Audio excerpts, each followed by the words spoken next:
Hey, Prime members, you can listen to Crime and Sports early and ad-free on Amazon Music. Download the app today. In the depths of an Atlanta forest, a clash between activists and authorities ends in tragedy. I'm Matthew Scher, and on my new podcast, We Came to the Forest, we expose the hidden truths behind a shootout that left one activist dead and countless lives forever changed. Binge all episodes of We Came to the Forest ad-free on Wondery Plus.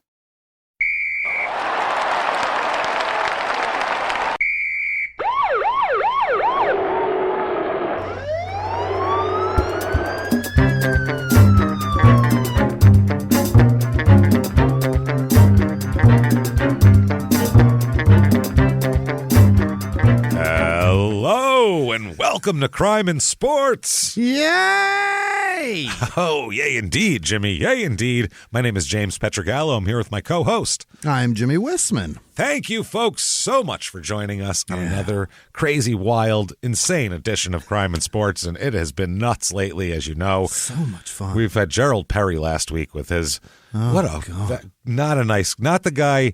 He might win the, he's up for a scummy. He might be the least want to date your daughter guy. He's he's up for that award. He's got to be at least nominated. I mean, we're not on the panel, obviously. Right. We don't know. Yeah. It'll go to the prestigious panel who'll nominate, but we're suggesting it though to them. So there you go. We have another crazy episode for you. Just a guy who should be loved, and for some reason, nobody likes him. It's really weird.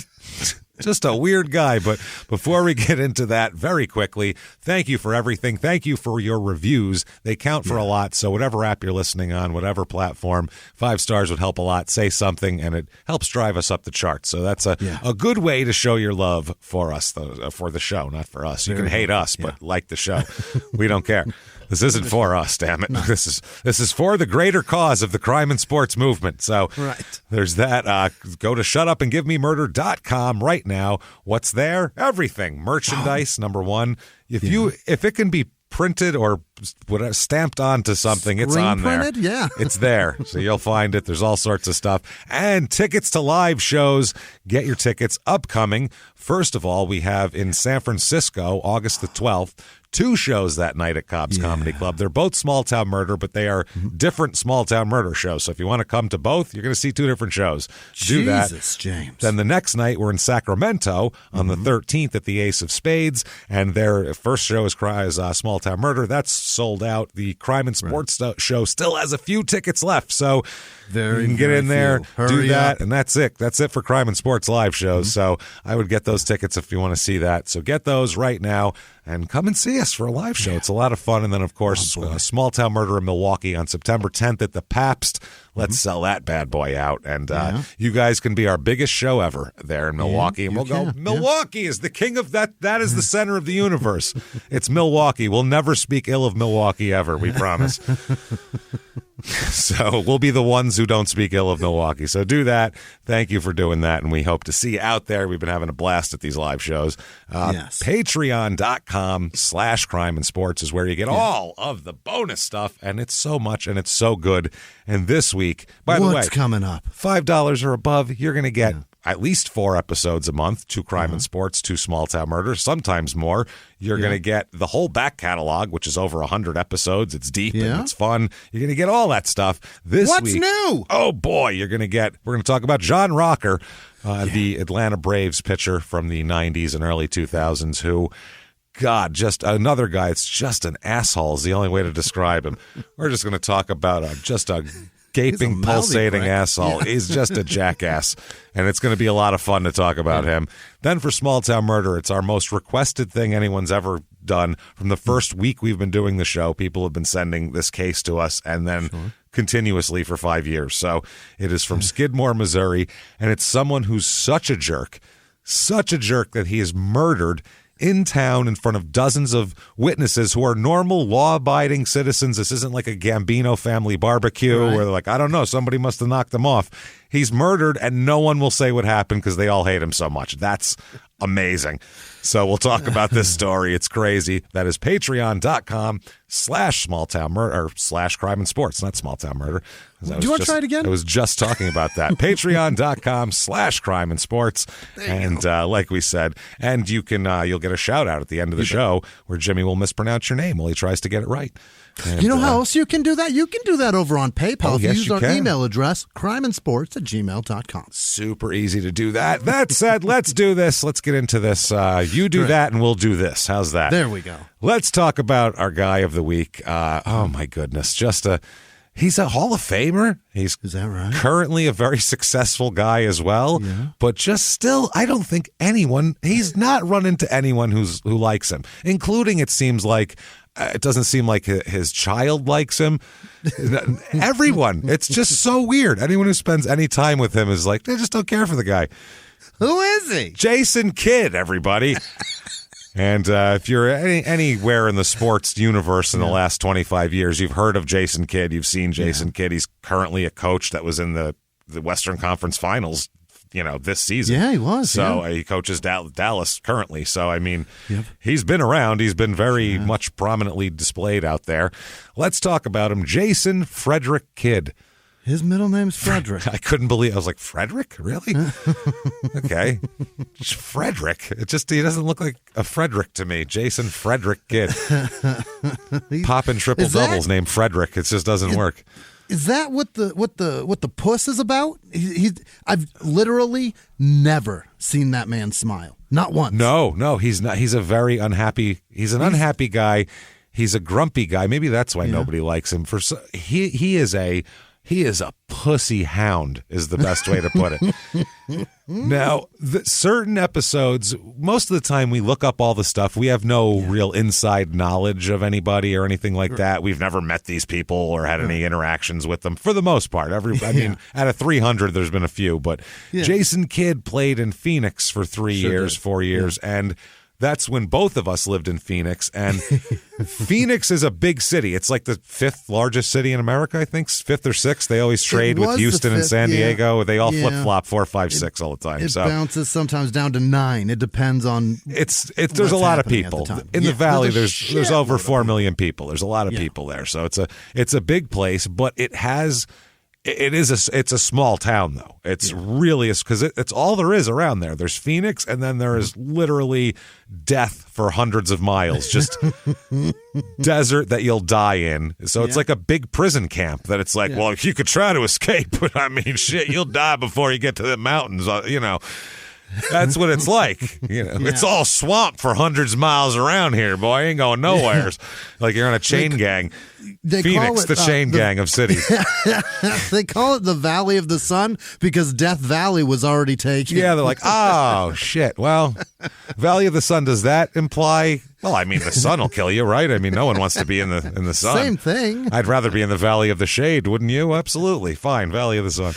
So when it's a very small town when it comes to stuff like this. Yeah. And what it is that it's giant, but the only places where people, he was here specifically, the places where people go to congregate and for the rich people to live, it's very small. It's like it's like 2 neighborhoods and 4 restaurants. So it's literally like 20 square miles. That's it. It's Paradise Valley and areas of Scottsdale and that's all. So that's the weird part. And the sports teams there, like growing up in New York, like Don Mattingly or Dave Winfield or Patrick Ewing, these people were like, it was like, if you were a movie star and you live, if they were movie stars and you lived on a farm in the 20s, that's what it felt like. They were just these giant figures that you could never actually see. And if you saw them, it would be from a distance. Whereas in Phoenix, you go to the Fry's on Camel 24th and Coulter there, and you will run into a player on the Phoenix Suns 9 times out of 10. You just will, because that's the grocery store that people in Paradise Valley go to. So you're going to run into some guy from the Cardinals, 3 guys from, you just run into these people all the time. That's where they're at. Yeah, and like I used to work for the Diamondbacks when the Colangelos owned the Diamondbacks and the Suns at the same time. So that's right. That was in 2001, which was right when all this stuff happened with Jason Kidd, as we know. So internally, we knew everything that went on.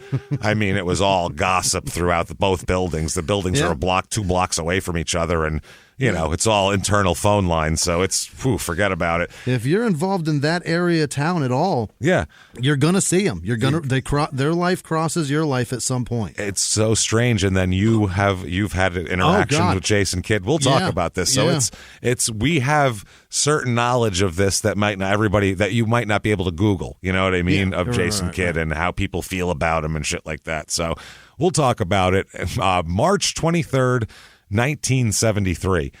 Wow, okay, that's when he's born. Yeah, March 23rd, 1973.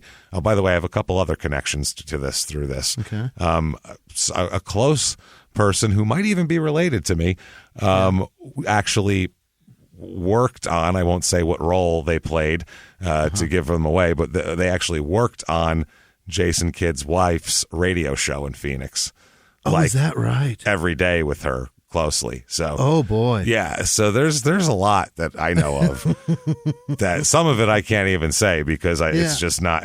I don't want to blow this person's spot, and I don't want this person to be like sued or something. So who knows? But anything that's public, that's whatever. I'll verify if I can, type of deal. Yeah. So anyway, that's when he's born. He's born in San Francisco. That's where he's from. He's a Bay Area guy. He grew up in Oakland, but a very upper middle class section of Oakland. Sure. So his parents had money. He wasn't. They're not wealthy, but he's not. He's not a kid scrounging for food. No, he's not one. We tell these stories about these kids who their mother worked till 3:00 in the morning, so they just played basketball till 1 a.m. before they would go out with their gang from 1 to 3 before their mother. That was. That was when they'd go robbing and setting fires, and then they'd go back home. It wasn't that sort of thing for Jason Kidd at all. He was definitely, he lived the life of a Frederick, James. He's a Frederick. We'll call him a Frederick. His dad's black. His mother's Irish. Is that right? Yes, which I never knew. I always just, he's one of those guys where you go, I don't know, there's some stuff in there. Who knows what he is? Some mixed up, whatever, mixed up things. Who cares? But yeah, his dad's black, his mom is Irish. So there you go. That's that. He's one of those guys like The Rock for a long time. People who didn't know about like wrestling because his family. If you know about wrestling, you know that he's got a Samoan side. He's got his dad's black, but like Jason Kidd's one of these guys like The Rock, where people were like, "What the hell is he anyway?" He's something. Yeah, I don't know what, but something. It's not. Is that a black guy? I can't tell. Is it a white guy? I don't know what that is. Is he a white guy? Wow, I don't know what he is. I don't know what he's doing. He's sort of. Is he Irish? Frederick's his middle name. Might be Irish. So, as a kid, he's always a great basketball player, and it's not like he's not a late bloomer. He's not anything like that. He was great from the time he picked up a basketball. He's really, really good. He was scouted and played on several AAU teams right from the time he was old enough to play on any of them. He's in every all-star game in all the AAU leagues. He's got MVP awards. I mean, was the best player always. He's that guy. Yeah. So very different from some of the guys we talk about. When he was coming up, when he was going into the NBA, there was a lot of talk about him before he went to college, before he went to the NBA. Always chatter about how good he's going to be and how promising he is. Yeah. He was the guy that like people were not to a LeBron James level, but back then guys went to college. All the guys went to college, pre mid 90s. So, like, back then, all the guys were in college and shit, and there was very few guys you would hear about before college. Right. And Jason Kidd was one of those guys. And the fact that he went to Cal, which is not a basketball powerhouse by any stretch of the imagination. That's Berkeley's not exactly a, they're an academic school, period. Yeah. That's what they do. Their football team's good sometimes, but Meadow Soprano was ethnic to that school. Yeah, they were like, exactly. Yeah, it's true. Yeah, I wouldn't want to go there. Very uncomfortable. A lot of Hunters and Coopers there. I don't want to. I feel like we probably had different upbringings. I don't really want to be there. So Jason, though, he was happy to go there. He fit in, I guess. He attended East Oakland Youth Development Center and frequented. He He's playing all over the place. He plays in all these leagues. He also plays on playgrounds. He plays in, this thing. He plays in whatever league there is. He's just always playing basketball. He played against Gary Payton a whole bunch. Is that right? Yeah, as a kid. Yeah, they were. Gary Payton was a little older than him, but I was going to say he's like 2 years older than him, probably. Yeah, probably. I think a little more than that. Probably maybe really? 3 or 4. Maybe But he was like, oh man, that's that guy. He's really good. When he was young, Gary Payton was a guy he looked up to from the area. Which is interesting because he plays a lot like Gary Payton. Tight defense. Yeah. Not a selfish guy at all. Right. Payton's an underrated guy, by the way. One of the best. He's so underrated. And if you're telling me that today's basketball is just as good or better than then, I could have named the starting lineup of the Nuggets then because every team was fun to watch. You can't name the starting 5 of the Jazz today. No. You can't name the starting 5 of fucking anybody. It's crazy. I could tell you from about 88 to 98, I could tell you pretty much the starting lineup for any team any year. Like and that. now, who fucking knows how 5 players on the Cavs? Yeah, well, yeah, they're the Cavs, though. I mean, no one's interested in that. So. Even when LeBron was there, people could name 3. Yeah, they'd still be. Well, I know Kevin Love and right, Kyrie, because that name's super easy. Kyrie, I know him. Okay, I don't know. There's some white guys and a European guy and there's another a guy dude with a neck tattoo, but kind of ugly. I think there's one of him. So anyway, he came up looking at Gary Payton, and that's how I think he emulated his game a little bit because he is so good. Yeah, I'll be one of the better defenders of all time. Yeah. On his work ethic, he says this. Here's a quote from him. Quote, "When I was a kid, my father used to take me bowling. I wasn't very good, but I always made excuses why I wasn't good. My father said, quit that. The reason you're not a good bowler is because you don't practice. And he was right. Now if I have a defect, I work at it and I don't make excuses." That's an interesting way of putting it. Well, that's the key to being good at sports, though. Oh, my God. Maybe Gary Payton's why he doesn't smile. Maybe, because that's not I don't know what Gary Payton's smile looks like either. Yeah, that's true. There's a lot of... But basketball back then, though, if you came into the league in the mid-'90s as a rookie, you can't be smiling around. People will fuck you up. You'll get your ass kicked. You better mean mug everybody. Yeah. And it was tough back then. Yeah. It was the guys were different. Now they come in all smiley, wearing fluorescent fucking pink shirts coming into no one cares. That's fine. But back then it wasn't like that. I'm not saying that's bad. I'm just saying a unique TikTok dance. Yeah, back then if you had a fucking dance and a bunch of fucking and a teal Tommy Bahama shirt on when you came in with everybody, all of your friends on the team would make fun of you. Period. They'd be like, "Look at this motherfucker." That'd be it. You're gonna shit in your duffel. Oh, you're getting duffel shitted big time. So, he went to Notre Dame High School, or St. Joseph Notre Dame High School in Alameda. Oh, yeah. And he led them to consecutive state championships. Yeah. Obviously. 25 points, 10 assists, 7 rebounds, and 7 steals per game in his senior season. Is Jason Kidd Catholic? No. That's like, have you ever seen Hoop Dreams? Yeah. Well, yeah. The Catholic schools just recruit the best players, and then they have to take like a Bible course. Well, but they don't have to be Catholic. They recruit. All right. But I think both those kids are Baptists in there. Yeah, they don't give a shit. What do you think? Does Rahib Ishmael have to be fucking Catholic, or did he just go to Notre Dame because he could play? It's a great point. You know? Because he's the Rocket. Yeah, just saying. So anyway, he averages almost a quadruple double in his senior years, which is holy shit. 25, 10, 7, and 7 is crazy. Was he playing point then? Oh yeah, always a point guard. He's a terrible shooter till 5 years into the league, maybe? Yeah, it took him a while. Because he didn't care about shooting because they just praised his passing. Yeah. In high school, John Wooden saw him play and said, it was a thrill to watch you play because that's the way the game's supposed to be played, passing like that. Wow. You understand the game, and it's great to see a young person understand the game. Like, that's how people thought of him. Wooden said that about him. Yeah, and that's what he has taken everything since the time he was a young kid and they told him, hey, you're fucking magical at this. Ever since then, he went, well, I don't have to learn anything else because he's a fucking moron. He's a moron. There's not anyone who's ever interacted with him that said anything but, wow, is that guy dumb? Like, I'm serious. That makes sense.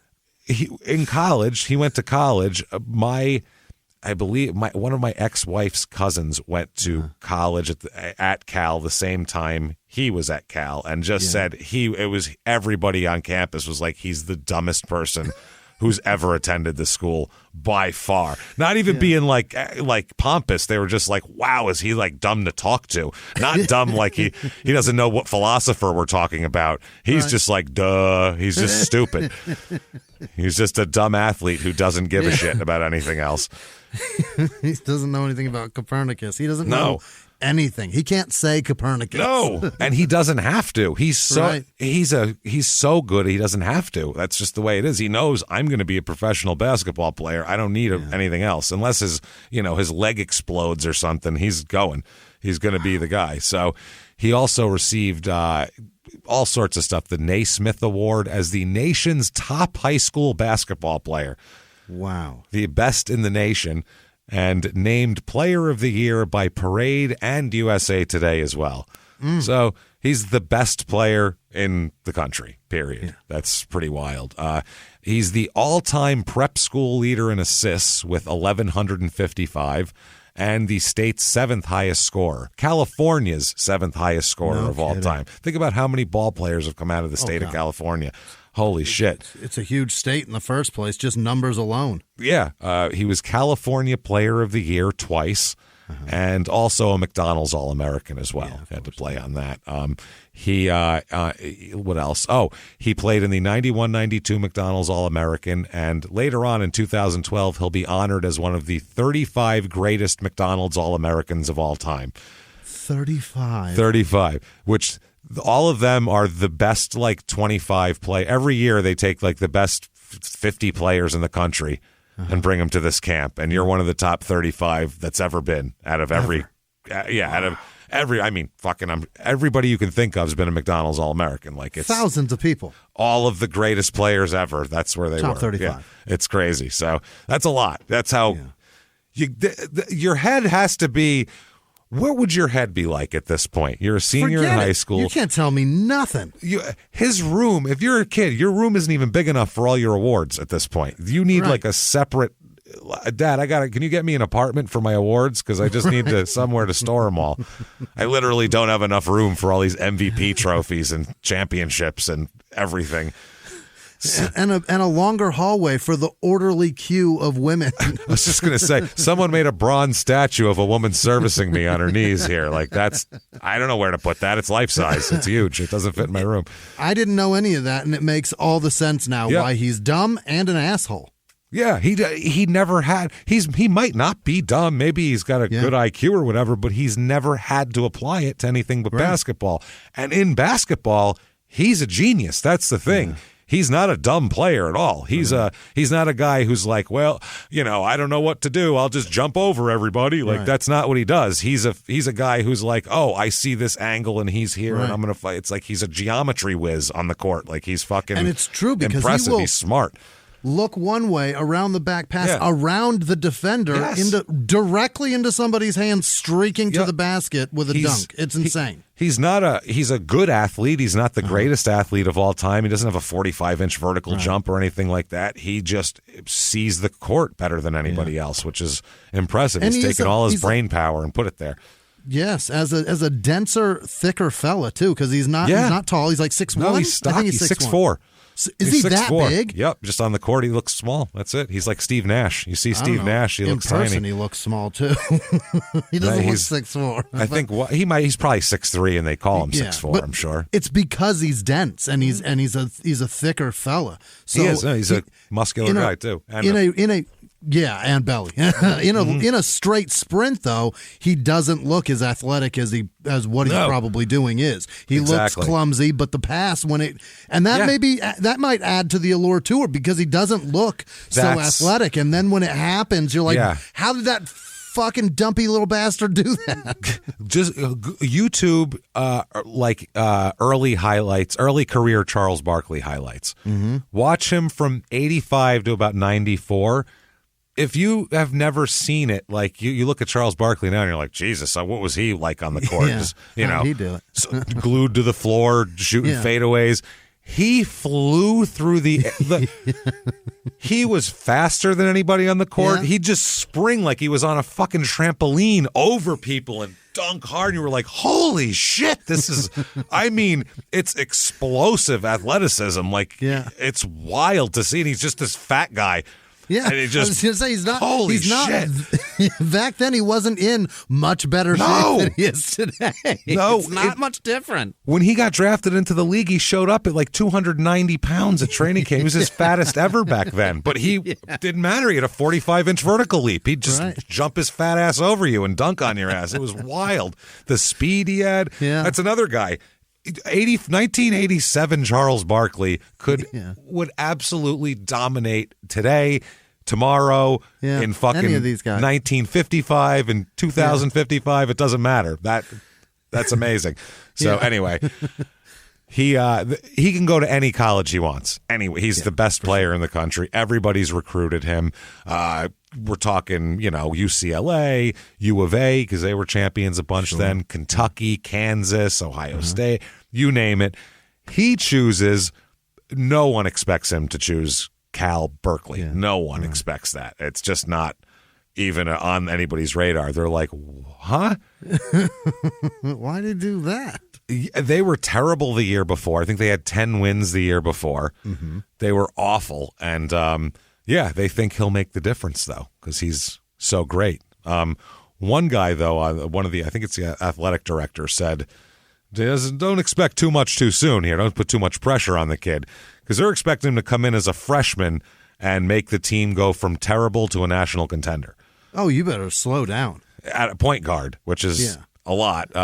This guy says, I think Jason has unusual talents. Talents are unusual maturity and an unusual maturity level of his game. The real danger for him is getting trapped into trying to live up to other people's expectations of him.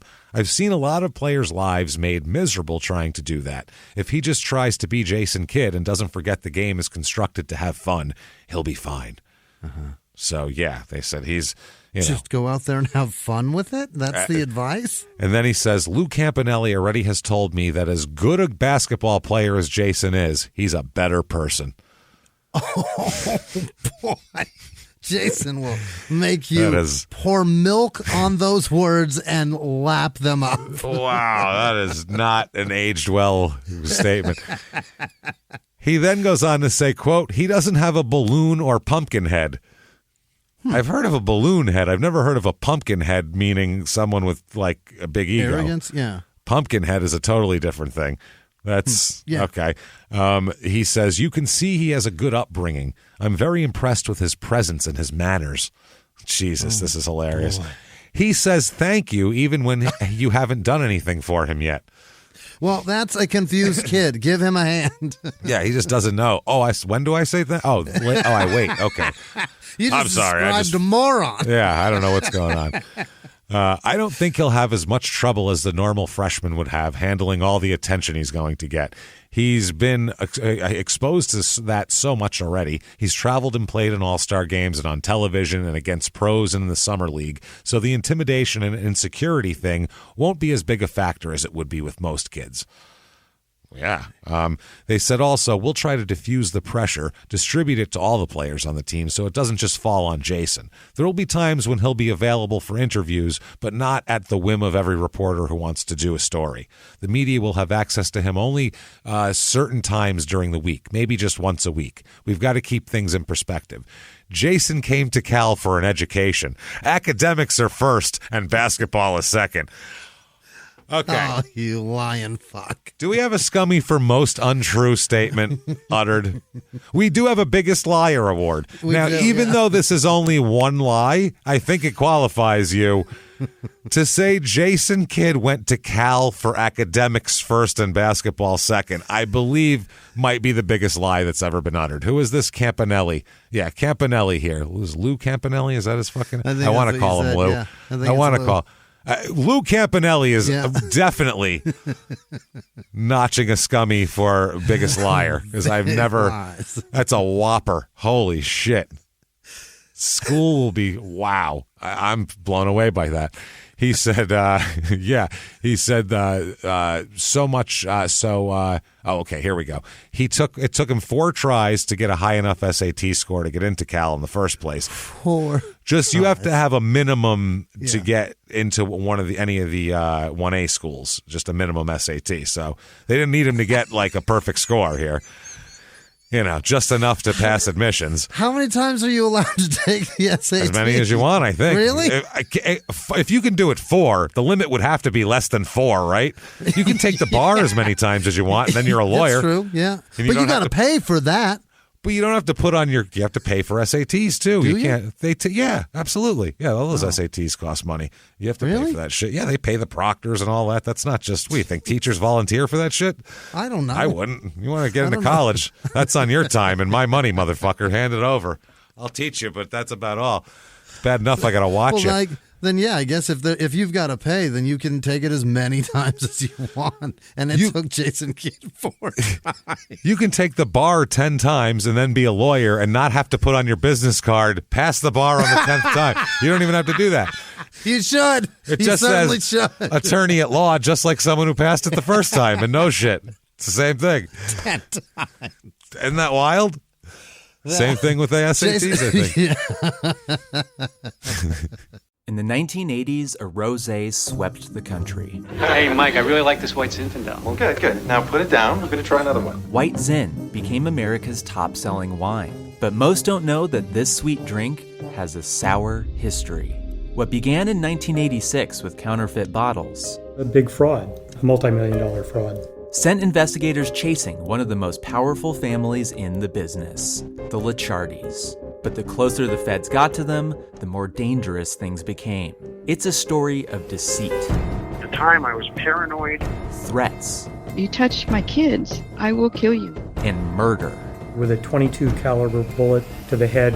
What started with a scheme to mislabel wine spilled into a blood-soaked battle for succession.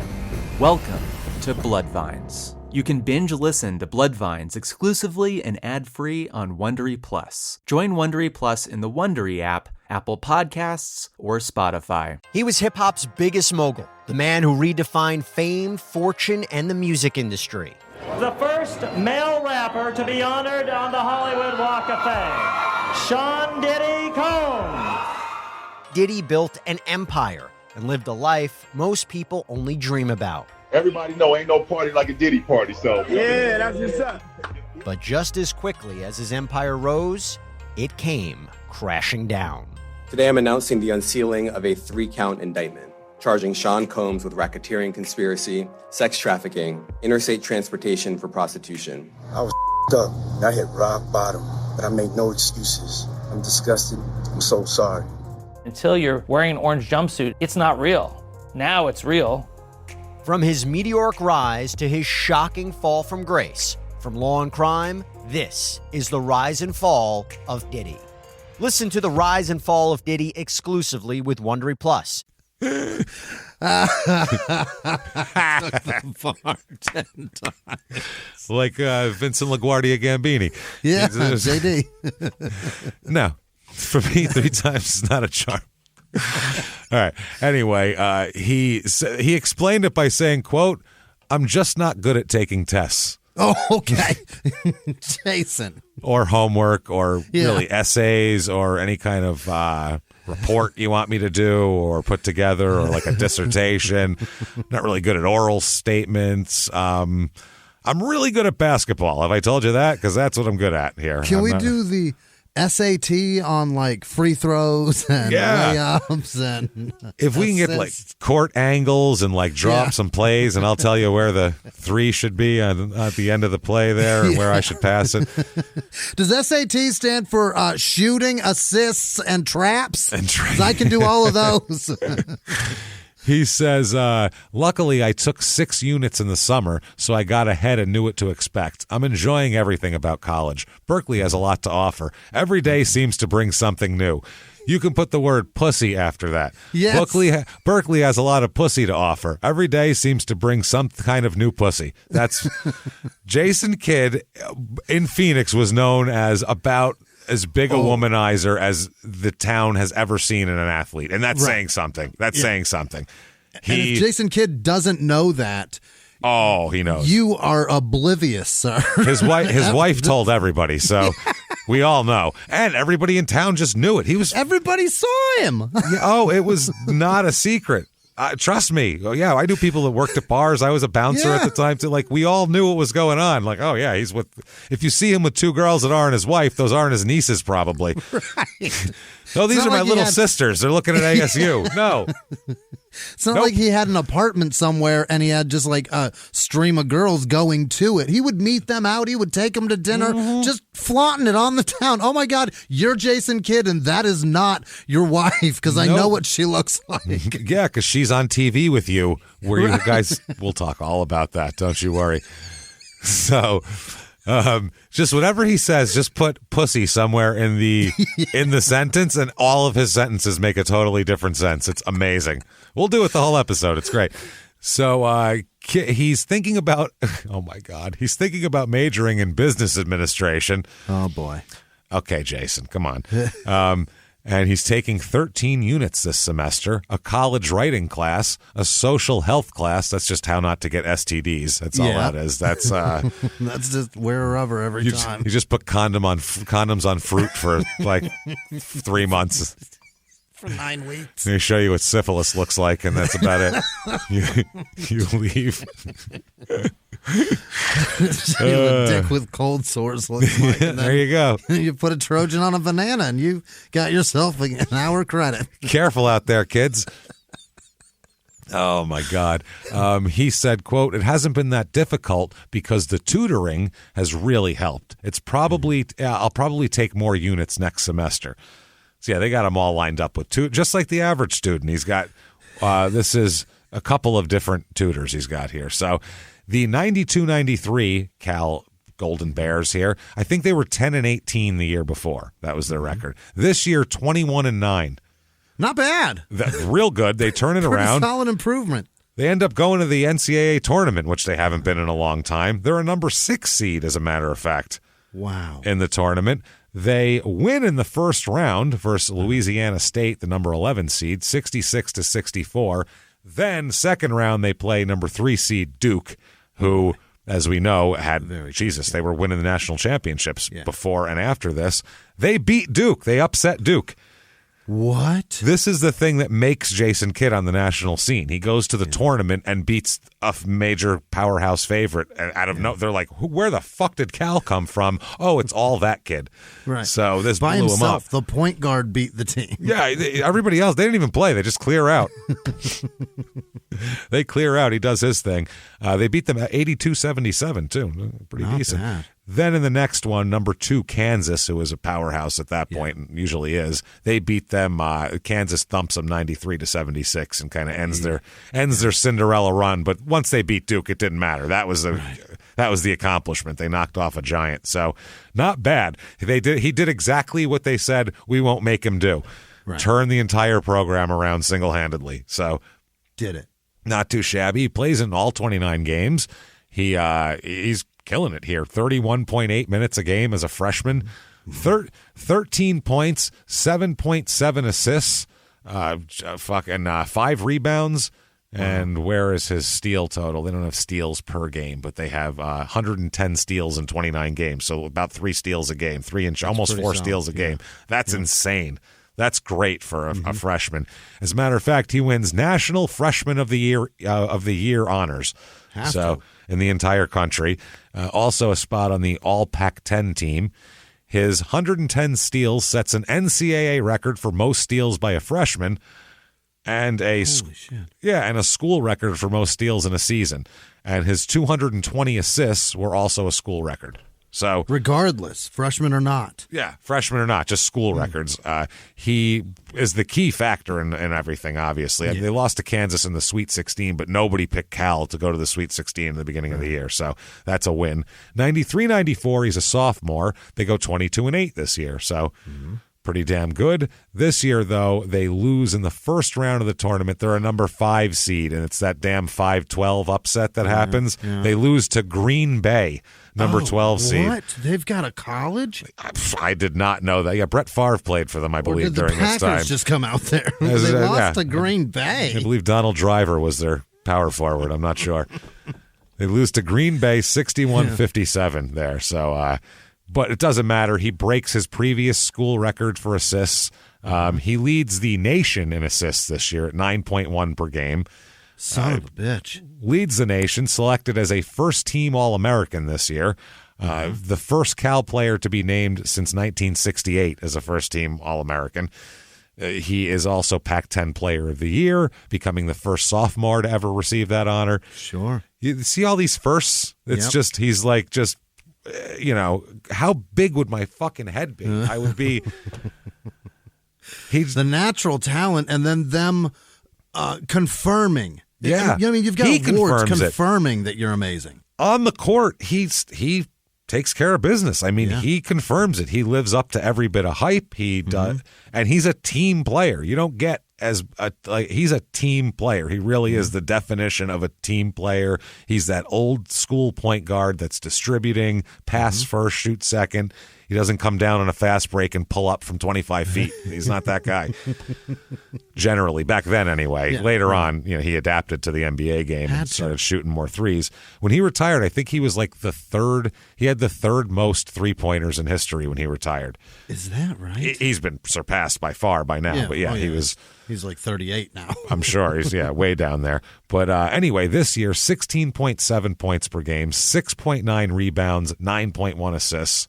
Wow. That's pretty wild. And he also has 94 steals in 30 games. So that's he declares for the NBA now, right? More than 3 points, more than 3 steals a game. He is an NCAA AP first team All-American. And he says, I'm the fuck out of here. Yeah. Even though my education comes first. I really couldn't. You guys, I got it. Get me higher. I got my education. That's it. You guys do it in 4 years. I do it in 2 because I'm that much better at everything. Well, he just had his junior and senior year in basketball. You know what I mean? Like that's what most guys have then. He just did it in his freshman and sophomore, got it over with. So after the tournament, he declares for the draft. Then early May 1994, he's out. It's 2:40 a.m. Oh, Jason, what have you done? It's never a good sign. He is driving his father's Toyota Land Cruiser. This is hilarious. He doesn't even have his own car at this point. Oh, he does, but they gave it to his father. Yeah. I was going to say, it comes from a local dealership where the guy who runs it's an alumni, but still, we're not going to talk about that And part. Big fan of Jason Kidd's dad. Huge fan. Jason Kidd's dad. They made him general manager. He doesn't even work there. It's so crazy. He gets a check. Land Cruiser. And a take-home Land Cruiser, but he doesn't even know where the fucking office is. He doesn't even show up. Jason, how do you have this car? They just dropped it off in his driveway, and he's like, wow. No, it's my dad's. He just happens to have impeccable taste in vehicles. I told him what rims to get. Yeah, that's all it is. Told him what rims. He needs bass tubes in the back, too. I told him that's big. When you're playing Pink Floyd, you want to have bass tubes, I told him. My dad shops for vehicles in Jay-Z music videos. Yeah, he knows what's up. My dad knows what's up. He turned me on to the Ghetto Boys. Back then. I was thinking like 91-ish. This is hilarious. Yeah, anyway, so that's what happened. It's 2:40 a.m. on Interstate 80. No one ends up being injured in this accident, but it's a very strange thing that's happened. He ends up taking off and leaving the scene of the accident. This is what he does. I don't want Dad to know. You can't do that. He fled the scene shortly after. The California Highway Patrol spokesman said, "My understanding is that a passing car with 2 females in it stopped and gave him a ride." He flipped his fucking car, as we'll talk about. He flipped his Land Cruiser. There's another car involved, by the way, in this fucking mess. And then he just got on the highway and flagged down a couple of chicks in a passing car, and they were like, "Oh shit, it's Jason Kidd," and they fucking picked him up. And then he went. He probably fucked both those girls that night too. Bet he did. I'll bet he did. What kind of life are you living, sir? He got sympathy pussy for wrecking a vehicle. This is crazy. They went on to say, quote, the other two motorists not involved in the crash stopped. They recognized Jason Kidd. He has been positively identified as a driver of the car. Everybody knows who he is. That's the other thing. Yeah. He has a very distinct head and face. He really does. He's just, and that look on his face, just like, huh? What? He had a big dopey, I don't know where we're at, and look on his face with no smile. No smile at all. So they said that Kidd lost control of the vehicle. At first, he's got an agent. And before the police can even release the report the next morning, the agent's already working the press. Wow. Saying that he was struck from behind. Another car rear-ended him and he lost control of his vehicle, flipped it, and then was dazed and just got into another car and drove away. People were like, you're Jason Kidd. And he was like, yeah. And they were like, get in the car. And he was like, oh, okay. Because he was just a little stunad at the moment. But then, he realizes what's going on. That's what his agent tried to say. Like his agent said it all came back to him in the morning, and he was like, I should call the cops. Yeah. Oh, man, I was a bad guy last night. Oh, man. Woof. Everything's coming back to me. Would you two get your head off my chest? I got to go. He didn't take off because he was coming from a bar at 2:40 in the morning, which he was coming from a bar at 2:40 in the morning. That's not why he took off. He took off clearly just because he didn't know what was going on. He was confused. It's overwhelming. It's called drunk. The CHP, California Highway Patrol Sergeant here, said, quote, nobody struck him. Because of his speed, he was not able to negotiate the curve from I-80 to the eastbound 580 right at Cypress. He clipped the left front of a second vehicle, then he hit the guardrail and overturned. So, yeah, he hit another car and then flipped it and then fucking took off. They said that his vehicle was being driven in a, quote, reckless manner. Yeah.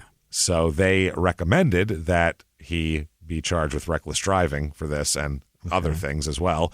A passenger in the car, in his car, Milton Jackson, he was arrested at the scene. He left his friend there, Jimmy. How could you? His friend was arrested for public drunkenness, which is pretty funny because he wasn't driving. That's the funny part. He was in a car on the way home, which is in the passenger seat, which is what you tell drunk people to do. Right. The car flipped. He didn't flip it, but the car flipped. So now he can't be in the car. He has to be in public on the side of the road, and they arrested him for that. How crazy is that? What a terrible night. But the problem is maybe he wouldn't have been arrested for that, except that he's also arrested for vandalism because he tried to kick out a window in the patrol car. Maybe that's why. That's what. Yeah, that's that'll. What So he got resisting arrest, public drunkenness, and vandalism. Can't do that. That's a bad night. Another passenger was also there but not arrested. He left both his passengers there. You have to be shitting me. Behind. No. He had friends in the car, rolled it, and ran. And he took off and left them standing on the side of the road to explain that shit to the cops. What if... Think about your level of arrogance to do that. Yeah. I'm important. You guys handle this. I'm too important to deal with that. You guys, I hope he at least checked to make sure they were okay first. How? He didn't have time. How quickly do you think cops are going to show up for a fucking overturned car? I mean, that's... Oh, my God. fast. What if somebody died in that? What a fucking jerk. He wasn't sticking around to find out. No. He got the fuck out of there as soon as two passing chicks in a car passed by. And Jason Kidd, he was like, later, fellas. Hope you're okay. Good luck getting a ride home. Wow. I mean, so, they'd been at Club OT, an Emeryville sports bar owned by former 49er Ronnie Lott. They were at Ronnie Lott's sports bar. Yep. And the accident occurred less than an hour after the bar closed. So, they closed at 2. He left at 2. He crashed at 2:40. So, I'm sure he was 100%. Sure, he was drinking club soda all night long, obviously. Drink cranberry juice. Absolutely. The spokesman for the police here said the investigation is still open, so there's no warrant, and he's agreed to come in. I can't comment on possible charges because the matter is still being investigated. I would charge him with being a dick to his friends more than anything. Certainly. If he didn't hit another car, I'd be like, well, who cares? Unless he's drunk, obviously. That's a different case. But if he didn't hit another car, whatever. But he hit another car, first of all. So if you hit another car, you got to stick around. Yeah. And if you crash your car with 2 of your friends in it, you got to stick around. You can't just take off and leave them there. That's fucked up. So anyway, they said they were investigating whether he'd been drinking before that. They're trying to find out, but it doesn't matter. Even if people say they saw him drinking, they don't have any in court. That's not going to fly. Yeah. You have to have a specific number. What was his number? You can't just say, I don't know. People said he was drinking earlier. His agent, Bill Duffy of the Sports Management Group, said, quoted in various media outlets as saying Kidd's vehicle was hit from behind by a woman's Volkswagen Rabbit. Mm-hmm. So a Volkswagen Rabbit, I don't know if you've seen that. They call it a Rabbit because it's small. They don't call it a Rabbit because it's insanely fast. Yeah, it's not a 78 Lincoln Continental. It's called a Rabbit. It's very tiny and it doesn't go very fast. And most of them are white. If you hit a Toyota Highlander in the back with it, you're going to scrape pretty much the top of the hood with the bumper. They're tiny little cars. So you're probably going to hit the trailer hitch and destroy that car. Yeah, you're definitely not going to flip a Toyota Highlander probably with a Rabbit, most likely. And that's what a Land Cruiser is. It's actually bigger than that. It's like one of the Sequoias. It's big. Oh yeah, it's a big car. It's a big fuck.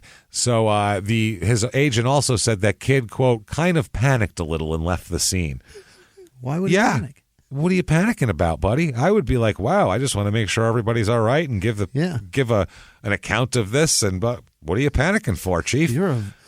Sometimes, James, when you see one rabbit, there's probably 20 more. So you better run. It's a good point. I've been in plenty of car accidents and I never panicked and decided to run away because I wasn't drunk in any of them too. That's the other thing. So I mean that helps. Especially if it's not your fault. Yeah. If a car careens into you, which is what are you running for? I just stood there. I called the lady. I called her a lot of names because she hit me. It was really egregiously it was the shittiest driving move I've ever seen. So I was like, you are an old twat. Anyway, so another agent of his, who's his other agent, Aaron Goodwin, said that neither Kidd nor the other guy was drunk. The guy who wasn't arrested, Davis. They said that Kidd was not available for comment, and they tried calling his parents' house. No one could get a hold of him because he's got to make formal statements here. Yeah. So the California Highway Patrol recommended that Kidd be charged with reckless driving, but the Alameda County Assistant District Attorney, who I'm sure is under pressure from alumni to not do this, hey, cut the kid a break. Yeah, with his law degree from fucking Cal State Berkeley. Yeah, exactly. She said that there was insufficient evidence that he was acting without regard for public safety. So he is charged with misdemeanor hit and run. That's what he gets. They filed that against him. Fascinating. And also charged with speeding. So there you go. Speeding and misdemeanor hit and run. So 1994 NBA draft comes up here. That's all he gets out of that. That's it. Nothing much. Just Go some Bears. Go Bears, baby. He left his friends there. That's so I keep saying it, but it's just so messed up. I couldn't imagine doing that.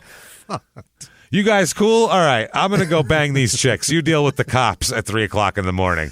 Yeah. Fuck you, bro.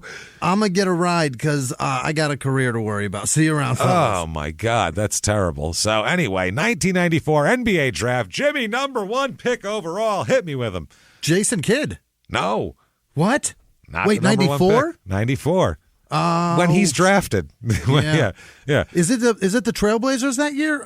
Nope. What was his name? No? God if I tell you the team, it'll give it away easy. Oh, shit. I don't know then. God damn it. Glenn Robinson. I would have not. The Bucks? The Bucks. There you go. Milwaukee Bucks. Glenn Robinson, who did play for 11 years. And he did. Wasn't a bad player. 20, almost 21 points a game in his career. So pretty damn good player. But #2 overall is who? Is it the Magic that it's Jason Kidd, #2. Is it the Mavericks? Mavericks taking Dallas Mavericks take Jason Kidd at #2.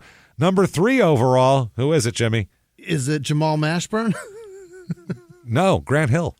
Oh, not bad. Yeah, not too shabby, right? Yeah. Fuck he got 35 years out of that career. That's what I mean. Kidd played 19, he played 18. So, I mean, those 2 and 3, those were some sturdy picks you got there. So, I mean, Grant Hill was a lot more injured throughout his career, but those were kind of like interchangeable, 2 and 3. It was like, do you need a point guard or a small forward more? Yeah. Like, what do you need more? Because they were both equally great. Grant Hill was just as touted as Jason Kidd. I mean, he was holy Duke, shit. Right? Duke, absolutely. Yeah. #4 overall, Jimmy. Care to take a guess? 94. Is it Allen Iverson?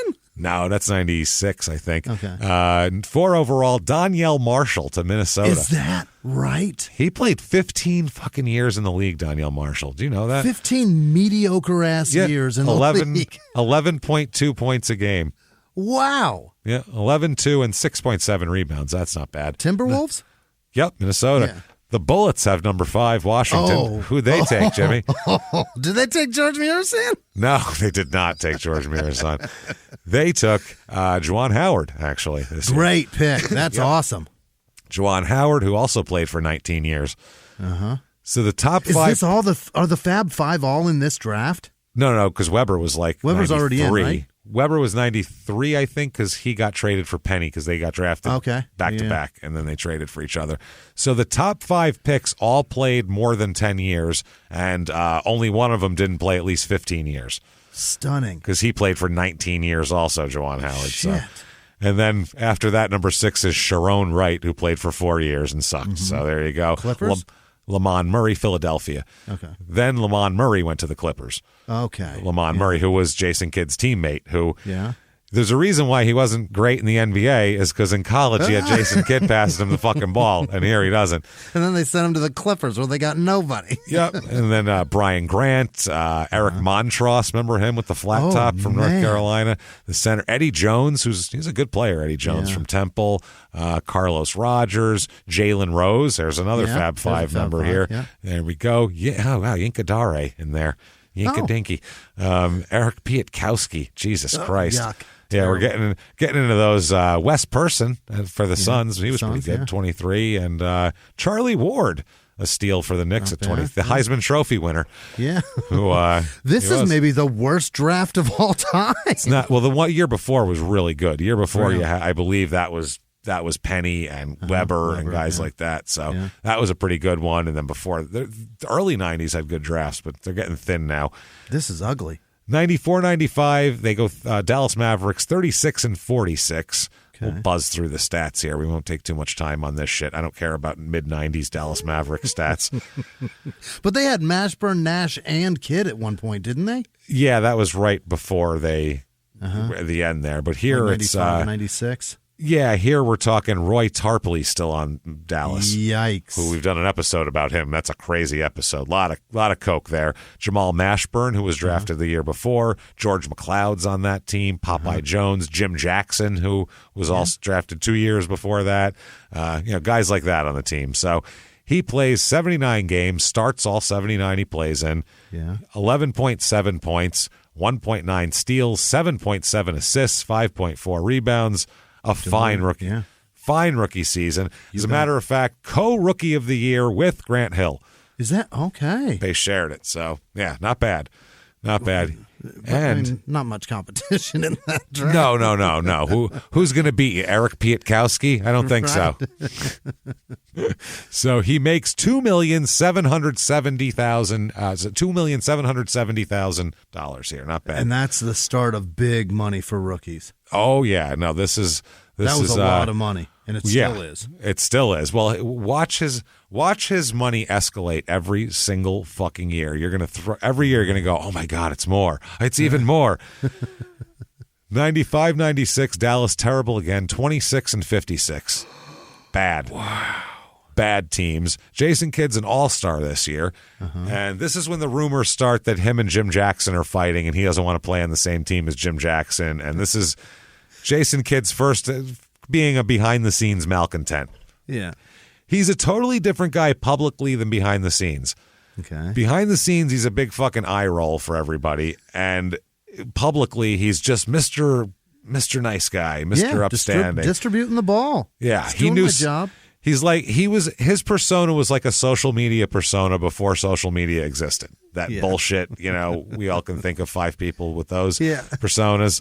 So that Kidd's an all-star this year for the first time. 81 games played, 81 games started for Jason. So not bad. 37.5 minutes a game too. He's logging some minutes. 16.6 points, 9.7 assists, 6.8 rebounds, 2.2 steals per game. Jesus. crushing it from the point guard position. And that's on a terrible team. Imagine if he had anybody on this fucking team who was any good. Right. Anybody matching those kind of numbers in their position, this team wins. Roy Tarpley is basically decrepit from cocaine. He is decomposed from cocaine use, and that's their center this year. You know what I'm saying? It's crazy. He makes this year $3,588,000. Not bad. It's almost $1 million raise. Next year, he starts the year with Dallas, but keeps behind the scenes pushing for a trade, doesn't want to be with Jim Jackson. And Dallas, for some reason, picks Jim Jackson over him. I don't know why here. So right. He is traded with Tony Dumas and Lauren Meyer to the Suns for Sam Cassell, Michael Finley, and AC Green and a draft pick. Deal. Yeah. So, I mean, that's kind of just like a bag of that would be like what's left over in a bag after like 2 weeks after Halloween. You've eaten all the Butterfingers and all the Snickers. You have like a roll of Sweet Tarts. You know what I'm saying? Like some weird German thing you don't understand. You got that in there. But look, I will give you this nougat with the peanut butter center in this orange or the black wrapper, whichever you want. Something with precarious packaging that looks like it's easily opened and messed with that you don't want to touch. Like, that's all that's left in the bag. Sam Cassell. Michael Finley was a good piece in different teams. Yeah. Finley was an exciting, great player. He was a really good player. I liked him a lot. Really good player. And AC Green was just a solid player, but he was kind of he was getting old here. But oh boy, and he was a magnet for fucking fouls. That poor bastard. Yeah, he was. He really was. So he's on the Suns now, and this was exciting for the Suns. I remember we were like, shit, yeah, this is awesome. Mm-hmm. So he goes to Phoenix. This year he makes $4,408,000. So holy shit. It's like $900,000 a year raises this guy's getting. Holy shit. Oh. And it's this year where he decides, damn it, I can't be a solo kid just sailing through the ocean of life. Yeah. I need to hook my boat to another. And that is a woman named Jumana who he marries and will really pretty much dominate everything. This marriage will dominate any news about him for the next ever, basically. We're gonna say grace right now. Like he's happy right now with her. Everything's great. He's making money. He's went to a better place that he's happier and all that kind of shit. It's not going to go well from there for him personally. Professionally, fine. Personally, not so much. So this is 97 that he got here, or 96? 96. It was December 26, 1996 was the trade. So day after Christmas. 97 season. Yeah. So that season there, 97-98, his first full year with the Suns. Mm-hmm. I mean, they, by the way, are like they're on everything. Jason and Jumana are on every show. They have their own television show called The Positive Side of Sports that they do. I'm sure it was on Channel 3 or fucking one of those channels. Yeah. The Positive Side of Sports is the opposite of what these two relationship is. This is the toxic side of sports. These two, their relationship. The most toxic relationship I've ever seen in sports. Their relationship is like I don't even know. It's bubbling. It's like a witch's cauldron. It's a potion. It's not even a stew or a soup. It's a potion. How did they even get? Did they have like? There's like Eye of Newton here and shit, and like frog's tongue or something. You know, weird ingredients. Did they meet like Henry and Karen did? Because they treat each other like Henry and Karen did. They really do. It's a very Henry Hill, Karen Hill relationship. That's where it is. I gotta come home for this. It's like Jumana, his friend drug him along to this date, and he doesn't even show up. Let her bring them. Let her bring them. Let her, Karen. Let her bring them. No. Let her do it. Let her do it. Karen, what am I supposed to do? I'm in jail, Karen. I really want to know how these two met because it would make so much sense if it was a blind date. She's a model / TV presenter, so she's a hot young chick who was pretty fucking gets jobs and whatever. She's does her deal. She's got jobs and does all of her shit, and he's around town as making tons of money being a big time basketball player. I mean, they're going to run into each other. Team for sure. Yeah, they're going to run into each other. These two, they're going to run in certain circles. So, behind the closed doors of government offices and military compounds, there are hidden stories and buried secrets from the darkest corners of history. From covert experiments pushing the boundaries of science to operations so secretive they were barely whispered about. Each week, on Redacted, Declassified Mysteries, we pull back the curtain on these hidden histories. 100% true and verifiable stories that expose the shadowy underbelly of power. Consider Operation Paperclip, where former Nazi scientists were brought to America after World War II, not as prisoners, but as assets to advance U.S. intelligence during the Cold War. These aren't just old conspiracy theories. They're thoroughly investigated accounts that reveal the uncomfortable truths still shaping our world today. The stories are real. The secrets are shocking. Follow Redacted, Declassified Mysteries on the Wondery app or wherever you get your podcasts. You can listen to Redacted early and ad-free right now on Wondery Plus. Have you ever gotten a message out of the blue? Maybe you ignore them. Or maybe you end up in conversation. Maybe they tell you about an amazing offer. I can really show you how to make some money. And maybe that gets you into a lot of trouble. But this isn't a story about people like you, the people receiving these messages. This is a story about the people behind the messages, on the other end of the line. Thousands of them, working in a microcity built for scammers. From Wondery, the makers of Dr. Death and Kill List, comes Scam Factory, a new series about survival at the expense of others. Follow Scam Factory on the Wondery app or wherever you get your podcasts. You can listen to Scam Factory early and ad-free right now by joining Wondery Plus in the Wondery app or on Apple Podcasts. They're married. Now this year, the Suns go 56-26. This is when Danny Ainge was coaching. Ugh. 56-26 is respectable. It's great. Though, it's really Jesus. good. Third in the Pacific division because there was better teams, obviously. But listen to this roster, though. You got Ced Sabalas back then still. Yeah, this is his 7th year. Rex Chapman on the team in his 9th year. KJ in his 10th year. Oh, so kid was coming in replacing KJ pretty much. Horatio Lamas, remember him? What? Oh, remember him? Yes. He went to Grand Canyon University and he's from Mexico. I just remember I went to a Suns game. He was like the first Mexican national in the NBA, if I'm not mistaken. Right. And when he would come into a game for 30 seconds, because he played like 38 seconds a game, the upper deck of America West Arena at the time, you just hear, like they'd go crazy. Yeah. There'd be like 4,000 Mexican people upstairs that would just be like, it was crazy. Enough to where you'd have to snap back and look at it. Come and go, what is that? Yeah. Oh, it's people. But it was like it caught. It really was like one of the, it was contagious when they do that. So after a while, everybody would cheer when he came in because they were so excited about it. It's like, well, I mean, I'm not going to be not excited. They seem so excited. I'll join in. Be an asshole. Yeah, that's cool. Danny Manning on this team. George McLeod, another underrated player.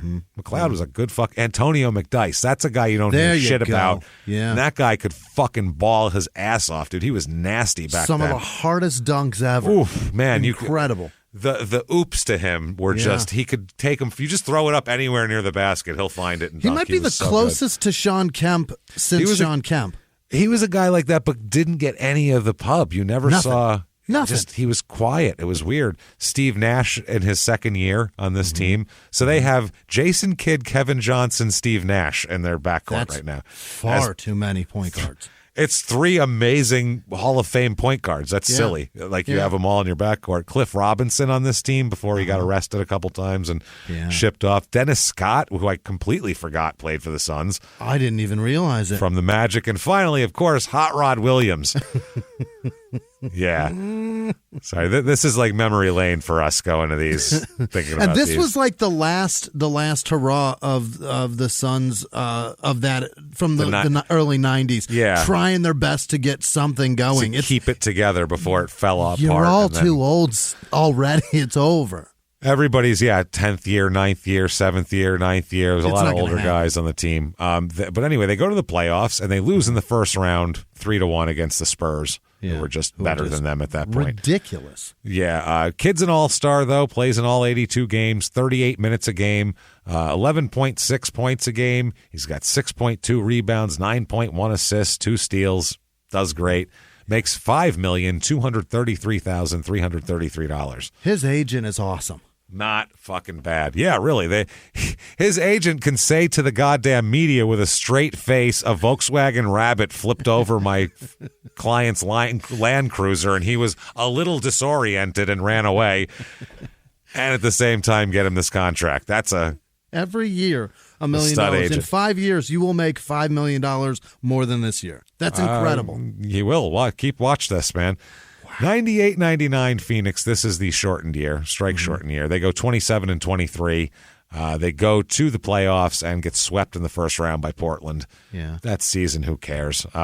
He plays in all 50 games, 16.9 points a game. He's got 6.8 rebounds. That's the thing. For a point guard, he's the best rebounding point guard up to that point I can think of. Also 2.3 steals, and he leads the league in assists with 10.8 a game. So yeah. And doing he's on great. At that height, he's on the taller side of point guards too, which is pretty rad. Yeah, no, he's a big guy. He can use himself. He can post on some of these other point guards. He makes $6,041,000 this year. Jesus Christ, man! This is the year when he and Jumanji are hosting. Jumanji, I just called her. Jumanji. Did I just call her? Oh my God! A Jesus. board game. You femaled up a board game. I just called her just a derivation of a board game. Jumanji. When she gets real mad, monkeys come out of her asshole and terrorize the whole house. You don't want to open this box either, so I guess it's fine.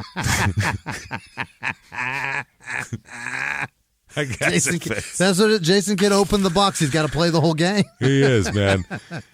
And this is the funny part, the way Jason Kidd makes this sound, this relationship is not funny. I feel like, in my opinion, he beats the shit out of her for a long time. Yeah, that's how I feel like. Yeah. And then at the end, he tries to act like he's lived in terror of her for years, and you're like, I don't think so, bro. I just don't see it. So I see a lot of black eyes on you, bud. Yeah, I see you every day, and you never have a black eye. So I don't think so. So they have a son this year as well. 1998, their son is born, Trey Jason. So he doesn't make him a junior. Trey Jason. So they call him TJ. Okay. He actually called him Trey. Trey, yeah. Trey Jason. He's not a third. He's not a third. His first name is just Trey. I guess because he likes to shoot threes. Okay. Trey. Yeah. Well, he's brand new, so how the fuck do we know? No, Jason likes to shoot threes. Right, what do you think? Jason would name kids after something that reflects on the kid? All of this is about him. Yeah, you're right. Yeah. Everything's about him. The French fry incident, even. It's who eats their kids' French fries? You know what I mean? Like, don't do that. Just give the kid the goddamn French fry. Anyway, so TJ's born. 1999, and we'll hear from TJ in about 20 years in this story. Don't worry. 99-2000 season. Suns go 53-29. Not bad at all. 50 wins is real good here. So Danny Ainge gets shit canned, though, in the beginning. He was 13-7 and got fired. That's crazy. That's pretty weird. They just weren't mediocrity, they were thinking. He just can't take it to the next level. So they hire Scott Skiles as their coach here. That's right. This is I think it's his first job. Head coach, anyway. He goes 40-22. So good record for him. They beat the Spurs in the first round of the playoffs. How about that? Who are the defending champions at this point, Scott by the way. Skiles looks like a genius now. Absolutely. 3-1, too. Didn't even go to a game 5. And then they play the Lakers and get crushed because this is the Shaq Kobe. This was Kobe coming into his own. This is like one of his first, because 96, he was a kid when he first came into the league. Right. It took him a couple years to figure out how to play and not shoot like wild fucking shots that he couldn't hit. Right. And then he got nasty. And this is I think this was the season they had Robert Horry too, and he was like dropping threes in one of the games that Yeah, this was... So they didn't even tough. need their stars. They even got people coming off the bench just dropping them on the side. It was tough. Yeah, they had everybody. This was, and then they got Gary Payton, and they added Karl Malone to the list, and it was like, okay, enough all-stars. Speaking of all-stars, Jason Kidd's an all-star this year. 67 games played here. He starts all 67. He had a little injury, I think, here. 14.3 points. What do we got here? 7.2 rebounds. That's a career high. 10.1 assists, which leads the league, and 2 steals a game. So doing great. $6,858,335. Another big raise. What the fuck? He plays for the 2000 Olympic team as well. Is that He right? is on Dream Team 2000 here. Yes, he is. You want to give me players on that team, Jimmy? Kobe's on it. No. Kobe didn't play in the 2000 Olympics? Nope, not That's there. stunning. We got Jason Kidd. We have... yeah, he's on there. Just told you that one, yeah. Good Shaq's call. on that team? No, he's not. Holy shit. Is it just Jason Kidd versus the world? I think it's Jason Kidd versus everyone in Croatia, they said. I think no, it's Vince Carter, Kevin Garnett, Tracy McGrady, Ray Allen, not yet, no. Ray Allen, Vin Baker, forgot all about Vin Baker, Alonzo Mourning, Antonio McDyess make that team, actually. So he was that good. Allen Houston, Sharif Abdur-Rahim, he was nasty. He had some range on him. Yeah. Steve Smith, Jason Kidd, Gary Payton, Tim Hardaway. And they won gold anyway. Oh, God, the 8-0 in the tournament. Dominated. Yeah. They're back. Their 3-point guards are Jason Kidd, Gary Payton, Tim Hardaway. That's what are you going to do? That's fucking silly, man. Fuckers. Yeah, they don't really. I mean, they have Mourning and Garnett. I guess you can play in the middle there. Otherwise, That's they don't really have a center. That's a lot of West Coast run and gun with those three. Yeah. Jesus. No one's keeping up with that, though, back then. So, anyway, they win gold medal, and he's very happy. During the Sydney Olympics, when this happened, by the way, Jason played about 20 minutes a game. He put 6 points a game, 5 rebounds, about 4.5 assists. They ship those guys in and out. They play the whole team, basically. Sure. So, during all of this, at one point, this is amazing. The team went to breakfast in its quarters. They have like their own special, basically these hotels give them like a big banquet room that's all theirs. And a dozen roses had been placed on each of the tables there, all of the different tables. Why, you may ask? Jason Kidd had these floral displays put out to celebrate his wife's birthday that day, who had accompanied him there. What? Yeah, he put fucking dozen roses on every table just to say it's Jumana's birthday. Now I want to call her Jumanja so bad. It's Jumana's birthday. So we all did that. Everybody's celebrating. And all the players were like, man, fuck this motherfucker, because they had their wives with them too. And they're like, oh, that's so sweet. He put roses on every table. And they're like, what are you doing, bro? Like, you don't bring that shit to work with you. You want to kiss your wife's ass, do it at home. But like, this is... That'll make $1 million extra every year, you motherfucker. Yeah. Ball players are weird about that. Yeah. Like, they don't like it when you cross the streams with their personal lives and shit. So there a lot of teams would have rules that, like, players keep their fucking wives apart. They don't want to because they want to cheat, and they don't want anybody telling anybody is the other thing. One of the people, I think it's one of the coaches or one of the other players, said, quote, it made some of the other players unhappy. It meant that it might cost them some money too. Yeah. Yeah. They're like, God damn it. Yeah. But that's the type of stuff he's doing. Him and his wife, this is from an article here, quote, Jumana and Jason Kidd have been the first couple of Phoenix sports. Outgoing and friendly, she appears regularly on local television. Kidd, a member of the U.S. Olympic team that won the gold medal in Sydney, has credited their partnership as a big factor in his rise to NBA superstardom. He's been the best player since he's fucking learned to tie his sneakers to get on a court. She has done nothing for his basketball. I'm sorry. It was long before he met her. He could say that's made my life complete with a good personal life, but he been the best player ever, always. So what are you talking about? She's helped my life come together. Anything. That would be great. Yeah, but unless she's out there showing you, oh yeah, when Penny's on you, he's susceptible to a move to the left, and then you can fucking circle on him and drop one into the power forward. I don't think she's helping his game. If he shuffles his left, he's going right. That's all I'm telling you. I've been watching the film, Jason. That's all I'm saying. He said that he always blows kisses before his free throws. Do you remember him doing that stupid shit? I do not. He would blow kisses before he'd shoot free throws. That was for her. She's always in the crowd. Oh, there you go, my honey. God, I hate it. Yeah, and people are going to say, oh, that's sweet. No. It's, okay, it's sweet before the game. Even if you're in the warm-ups, they just introduced you right before tip-off, you can go over, you can blow a kiss, you can say, once that game starts, she doesn't exist anymore. Fucking focus. What are you doing? You're getting paid $7 million a year to be here. What are you doing? Plus, half these guys have wives. Do you see them all blowing kisses to people? No. Why are you special? That's what I don't get. Why are you the one that has to do it? It's just annoying.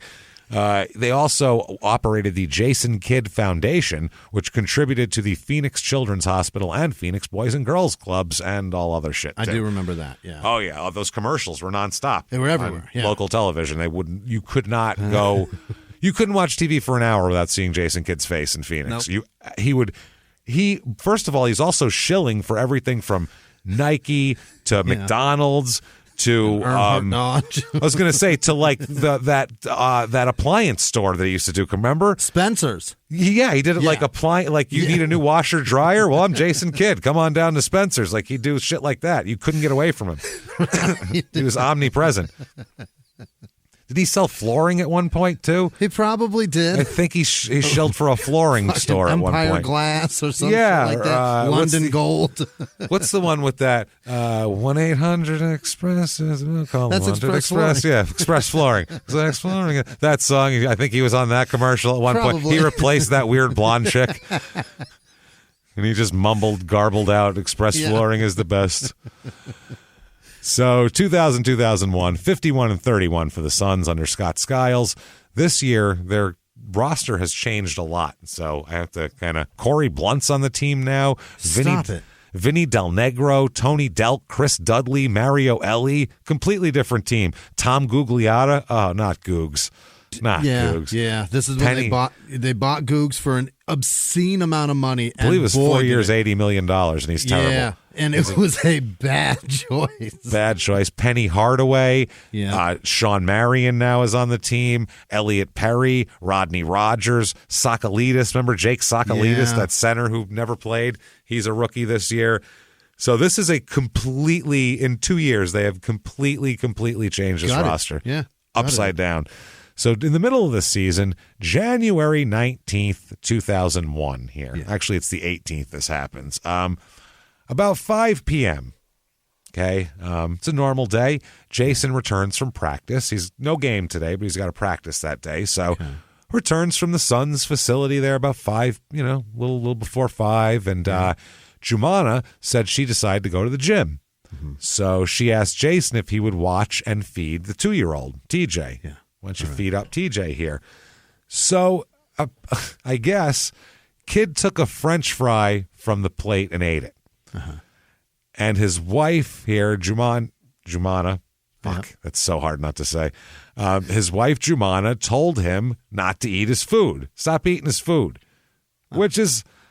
Yeah, you'd say that, and then you'd go, oh, I won't, and then you sneak another one and eat it anyway, and you laugh, and then she goes, you asshole, and then you laugh about it. And I didn't eat the chicken, I ate the fry. Who cares? That's a healthy relationship if you joke and then, call each other names as they're kidding. That's funny. So anyway, that's a good relationship. I hope yours is like that, everybody out there. Yeah. If not, you're probably bored. So anyway, he takes the French fry. Then, according to a police report... See, that's the thing. Then we get the remainder of this from sworn testimony. If you start with, she's going to go to the gym. He got home. She's going to go to the gym. Hey, would you feed this kid the food I just made him already and just watch him for an hour? And then he eats a French fry. Police intervention should not be necessary in any of this, right? This is pretty normal shit. 911 should not be involved unless, please don't eat that. Oh my God, he's eating that and now he's choking. That or now he's eating the baby instead. He decided to eat his actual fingers, not his chicken fingers. So he said, the police report, quote, Jason then turns toward Mrs. Kidd and spits the French fry at Mrs. Kidd. Wow. And doinks it off her face, right? Doinks, spits the French fry at her. Mrs. Kidd turns away from Jason. Jason then strikes Mrs. Kidd in the face while holding a container of yogurt in his hand. Didn't even drop the yogurt. Plopped her with a fucking with a Dannon fruit on bottom. What's going on here? Did he hit her with the yogurt or just in his hand? He had it in his hand. He hit her in the mouth with a yogurt in his hand. With the yogurt. So I don't know if that's like a roll of coins. I don't know if that adds to extra to the shot. This has been building. Yeah, well, this is, according to her, this is just normal. This isn't something that's new. I guess he didn't put the yogurt down, but he hit her in the mouth, according to the police report. And when the cops show up, she's got a big swollen lip and everything else. So that's not from a French fry. No. First of all, who spits a French fry at their wife? Like that's an aggressive move. That's just the most disrespectful shit. Obviously, hitting, we don't even have to talk about that. That's, you don't hit each other. Don't fucking hit each other, obviously. Right. Nobody hit anybody. But spitting a French fry at somebody in their face? He didn't even spit it on the floor like, fine. Fuck you. He spit it in her face. Is there a person you do that to on Earth right now? I mean, I'd spit it right in your fucking face with my French fry. I can't think of a human that draws that out of me at the moment. Skip Bayless, maybe? I'd like to spit something in his face.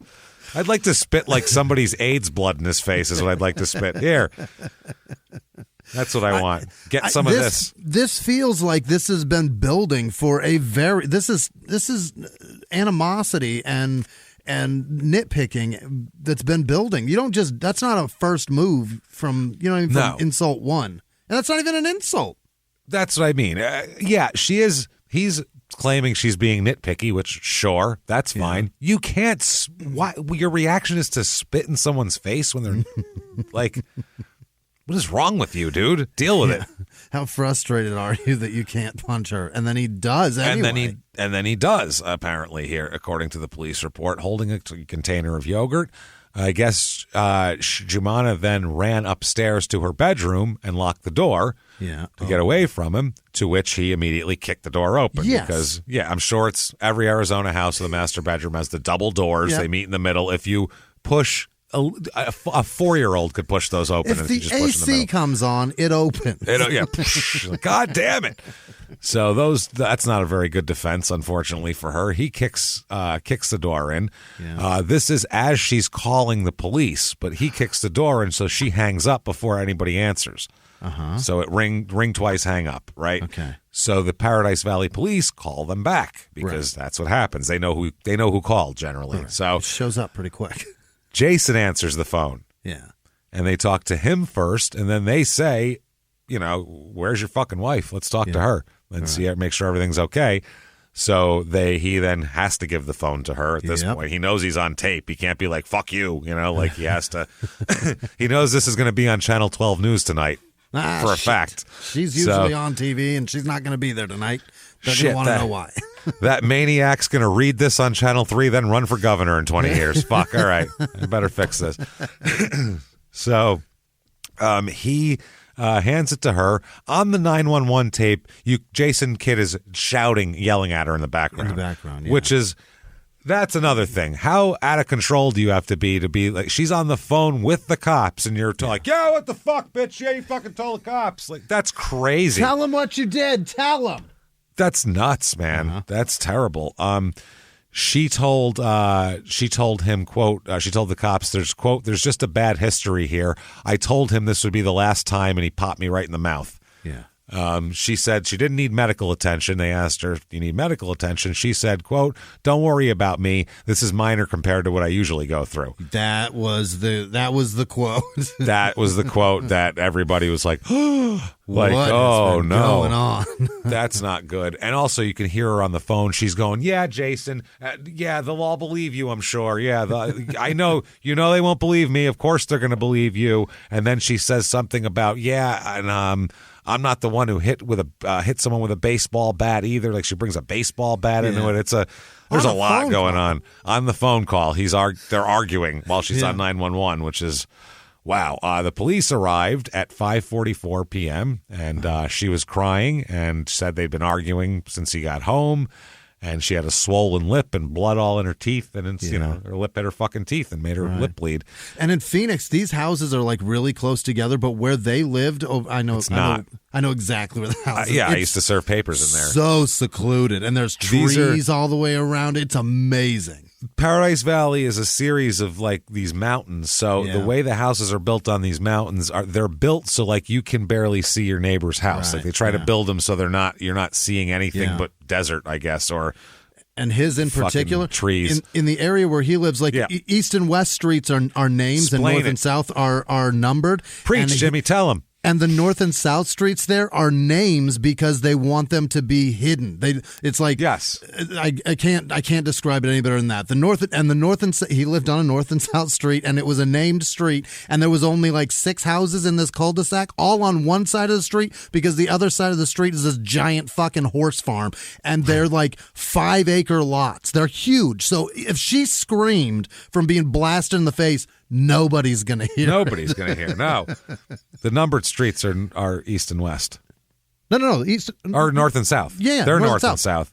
And you said the name streets. You had it backwards. Yes. No. The name streets are East and West, and the numbered streets are North and South. But he lived on a North and South street that's a name street, and they do that in that neighborhood so that it makes it really.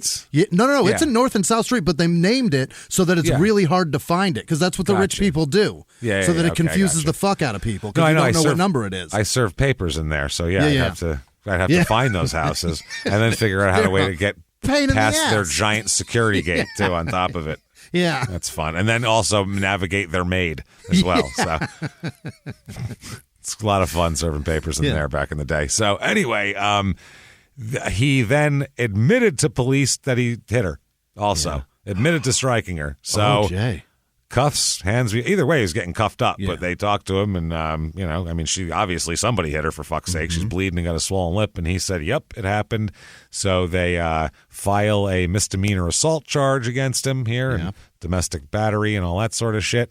So the statement here, they make a statement, or he does, with Jerry Colangelo standing next to him. They have a press conference with the Suns owner. His hair is more silver by the minute here. As it happens. And Jerry's got to make this balls-ass statement just 2 years after he shipped Cliff Robinson the fuck out of here for smoking weed, talking about we will not have criminals on this team.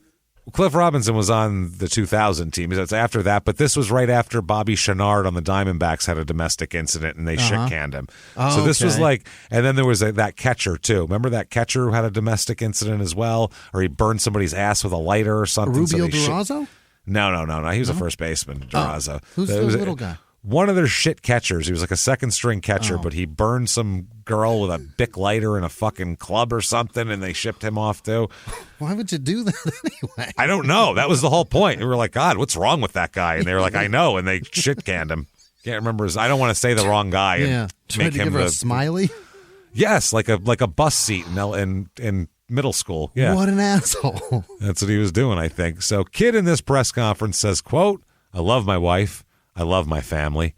This is a situation that is embarrassing to me, to my family, to my friends, and also to the Phoenix Suns. I apologize for that. And at this time, that's pretty much all I can say. I have issues that I have to work on. No shit.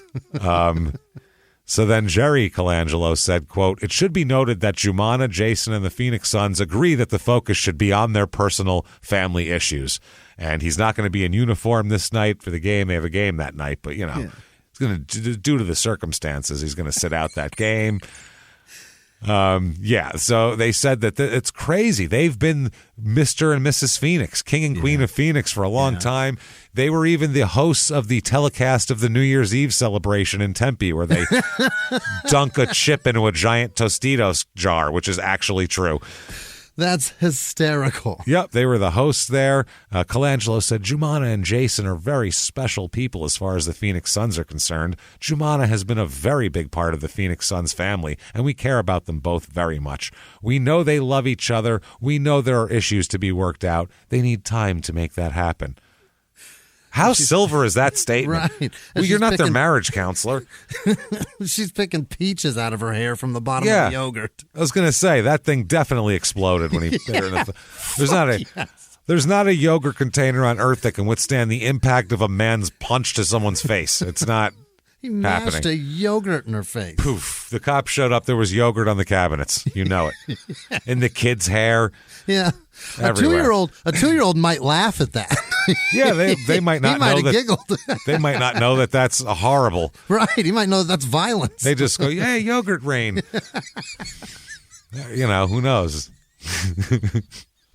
I was thinking Strawberry rain. Yeah, I was thinking how scarred the child might be, but that might have been funny to him.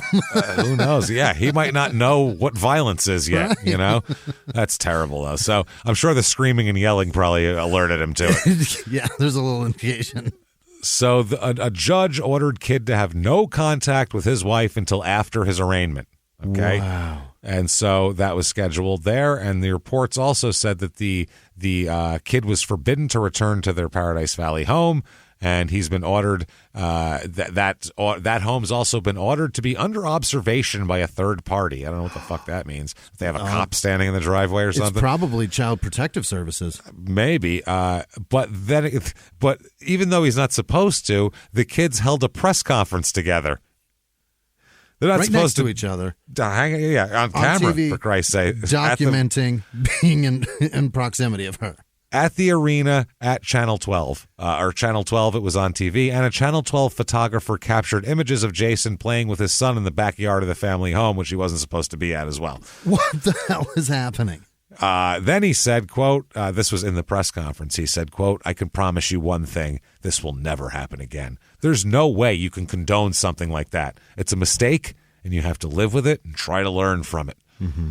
That's with his wife standing next to him. He even wrote a letter to all the Phoenix Suns ticket holders, season ticket holders, offering an apology. They got a letter from Jason Kidd apologizing for punching his wife in the face.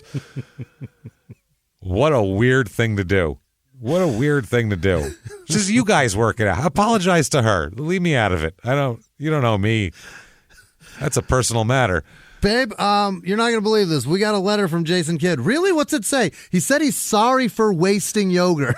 He said he's very sorry, and he won't hit any other. If you come to the game, he won't hit you. He said he's not going to hit any other women. What a terrible asshole. So idiot. They said they got a couple hundred letters back saying, we support you. You're great. That was what Jumana said anyway. Yeah. January 24, 2001, he moves back into the house. He's granted formal permission to move back to the house, but they must seek counseling, and the judge granted the motion that if he seeks counseling, they can be together. The judge said, quote, both parties wanted to seek counseling, and the court decided not to stand in the way of their reconciliation. Okay. The also, judge is a lot of money. And he's got so much money, and he pays a lot of taxes in PV here, so we're going to... The town attorney here, by the way, the town attorney at that time was Andrew Miller, who went on to be... Is that right? Didn't he get indicted later, or was that the other guy? That was Andrew. That was a different guy. Thomas. There you go. Never mind. Sorry, Andrew Miller. Sorry, town attorney. Sorry, town attorney Andrew Miller of Paradise Valley. We don't mean to. That was a mistake. We don't need to confuse you with a real piece of shit. Don't need to do that. He says the judge's order allowing for contact between Jumana and Jason, Jumana and Jason, and for him to move back into the house does not change the charge of assault, which is still an ongoing matter in the courts. So one thing they do here, somebody writes a scathing article. Okay?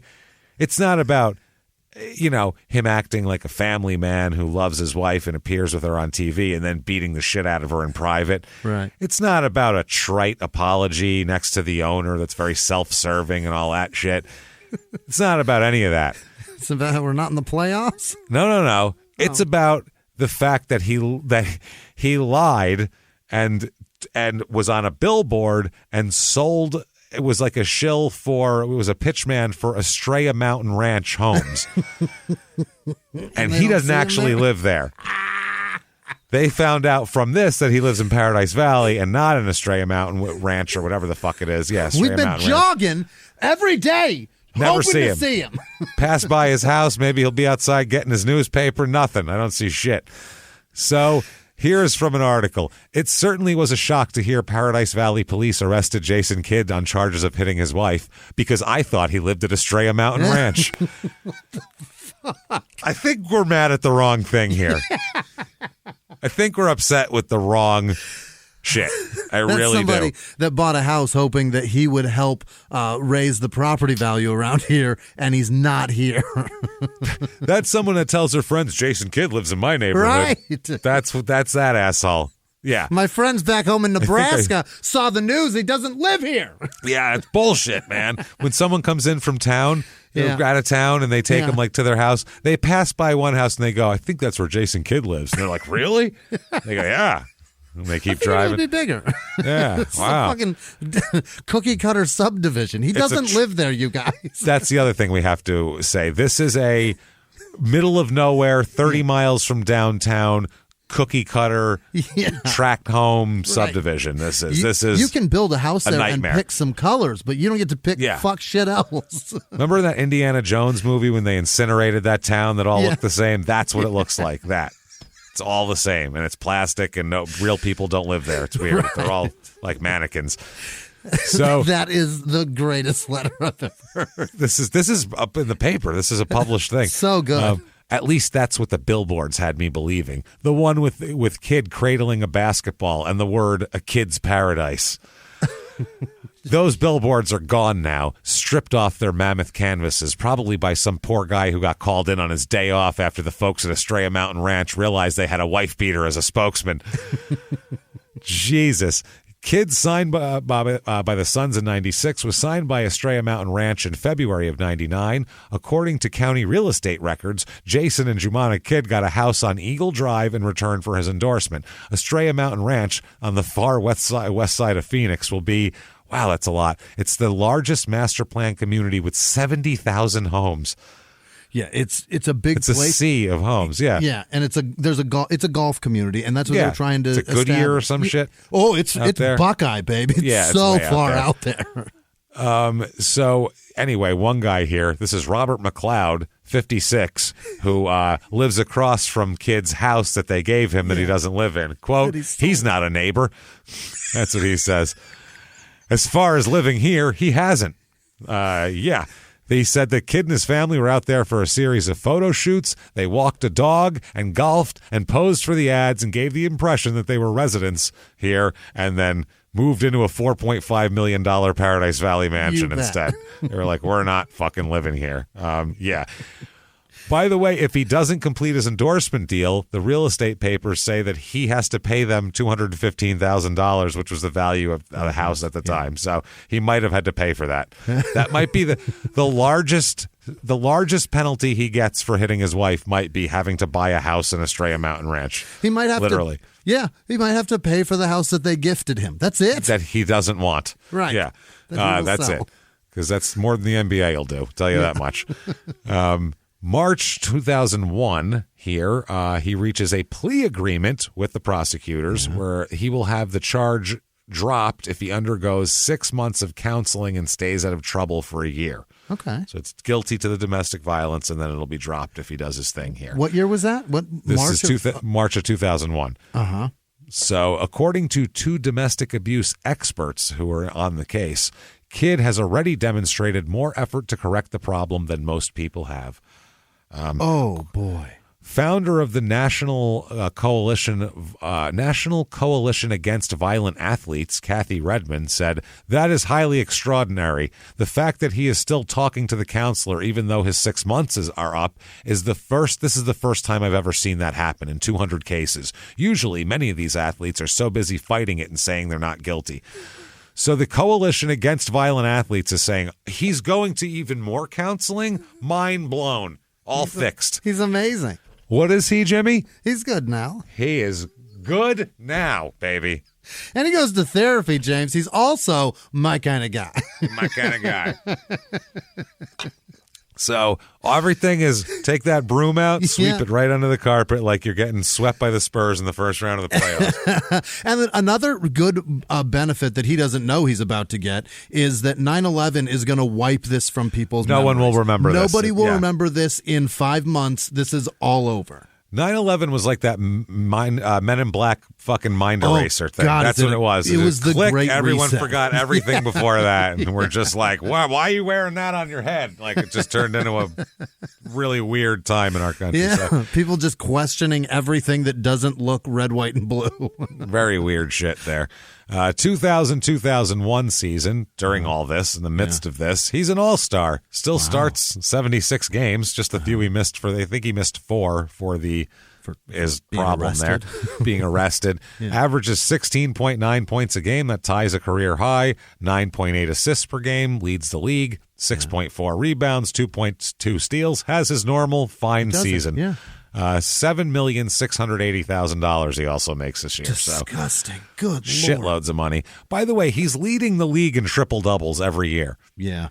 Every year, which back then it's like 5, 7, but we'll talk about later where he stands on that list.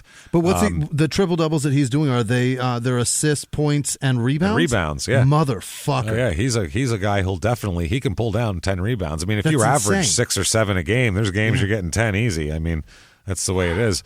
So July 18th, 2001, though, the Suns say, we're going to get rid of you. And they trade him. Yeah, no matter how good you are, we don't like that publicity. So this is some New Jersey behavior. We're going to send you to Newark. Have fun. He's traded by the Suns with Chris Dudley, who, Chris, Jesus, I think he went to Yale. That tells you a lot there. To the New Jersey Nets for Johnny Newman and Stephon Marbury. That's right. Who will come here and do just as many bad things. Will fuck up way worse than Jason Kidd ever imagined fucking up. Doing 100 miles an hour down Shea. Oh, yeah. The mess that we did an episode on Marbury. Yeah, didn't we did. No, we didn't. Yes, I don't we think did. we have. We've mentioned him so much we think we have, but we haven't. This came up on another episode where we kept saying during the Stephon Marbury episode, but we had just talked about somebody else that was close to Stephon Marbury because then somebody else was his cousin. Really? I don't think we've actually done a Marbury episode. I will check, but I don't think we have. I swear we have. We've talked about him a lot because he keeps coming up. But are you trying to fight the Mandela effect that hard that you don't want it to exist? I could be crazy. If we did do it, I apologize, but I don't think we've done Marbury. Maybe not. If we haven't, then we there's will. an episode. Yeah. So they did not tell Kid about it ahead of time. They found out from the media. The kids. What? Yeah. Jason Kidd and Jumana and the family were in the Taco Bell parking lot here. And his wife, by the way, they're all reconciled, and she's pregnant with twins at this point. Holy shit. Oh, yeah. Ready to eat some chalupas together and have a gordita for the twins. Spit some twists in her face. That's right. That'll do it. They're like we said, they're threaded. They'll come out quickly. In the 1980s, a rosé swept the country. Hey, Mike, I really like this White Zinfandel. Well, good. Now put it down. We're going to try another one. White Zin became America's top-selling wine. But most don't know that this sweet drink has a sour history. What began in 1986 with counterfeit bottles. A big fraud, a multi-million-dollar fraud. Sent investigators chasing one of the most powerful families in the business, the Licciardis. But the closer the feds got to them, the more dangerous things became. It's a story of deceit. At the time, I was paranoid. Threats. You touch my kids, I will kill you. And murder. With a .22 caliber bullet to the head. What started with a scheme to mislabel wine spilled into a blood-soaked battle for succession. Welcome to Bloodvines. You can binge listen to Bloodvines exclusively and ad-free on Wondery Plus. Join Wondery Plus in the Wondery app, Apple Podcasts, or Spotify. A few miles from the glass spires of Midtown Atlanta lies the South River Forest. In 2021 and 2022, the woods became a home to activists from all over the country who gathered to stop the nearby construction of a massive new police training facility, nicknamed Cop City. At approximately 9 o'clock this morning, as law enforcement was moving through various sectors of the property, an individual, without warning, shot a Georgia State Patrol trooper. This is We Came to the Forest, a story about resistance. The abolitionist mission isn't done until every prison is empty and shut down. Love and fellowship. It was probably the happiest I've ever been in my life. And the lengths we'll go to protect the things we hold closest to our hearts. Follow We Came to the Forest on the Wondery app or wherever you get your podcasts. You can binge all episodes of We Came to the Forest early and ad-free right now by joining Wondery Plus. So a friend from a TV station asked if they can stop by and get a statement, basically here. And because, by the way, I meant to say, obviously, I told you she had a radio show. She had a fucking radio show on sports radio, Jumana Kid.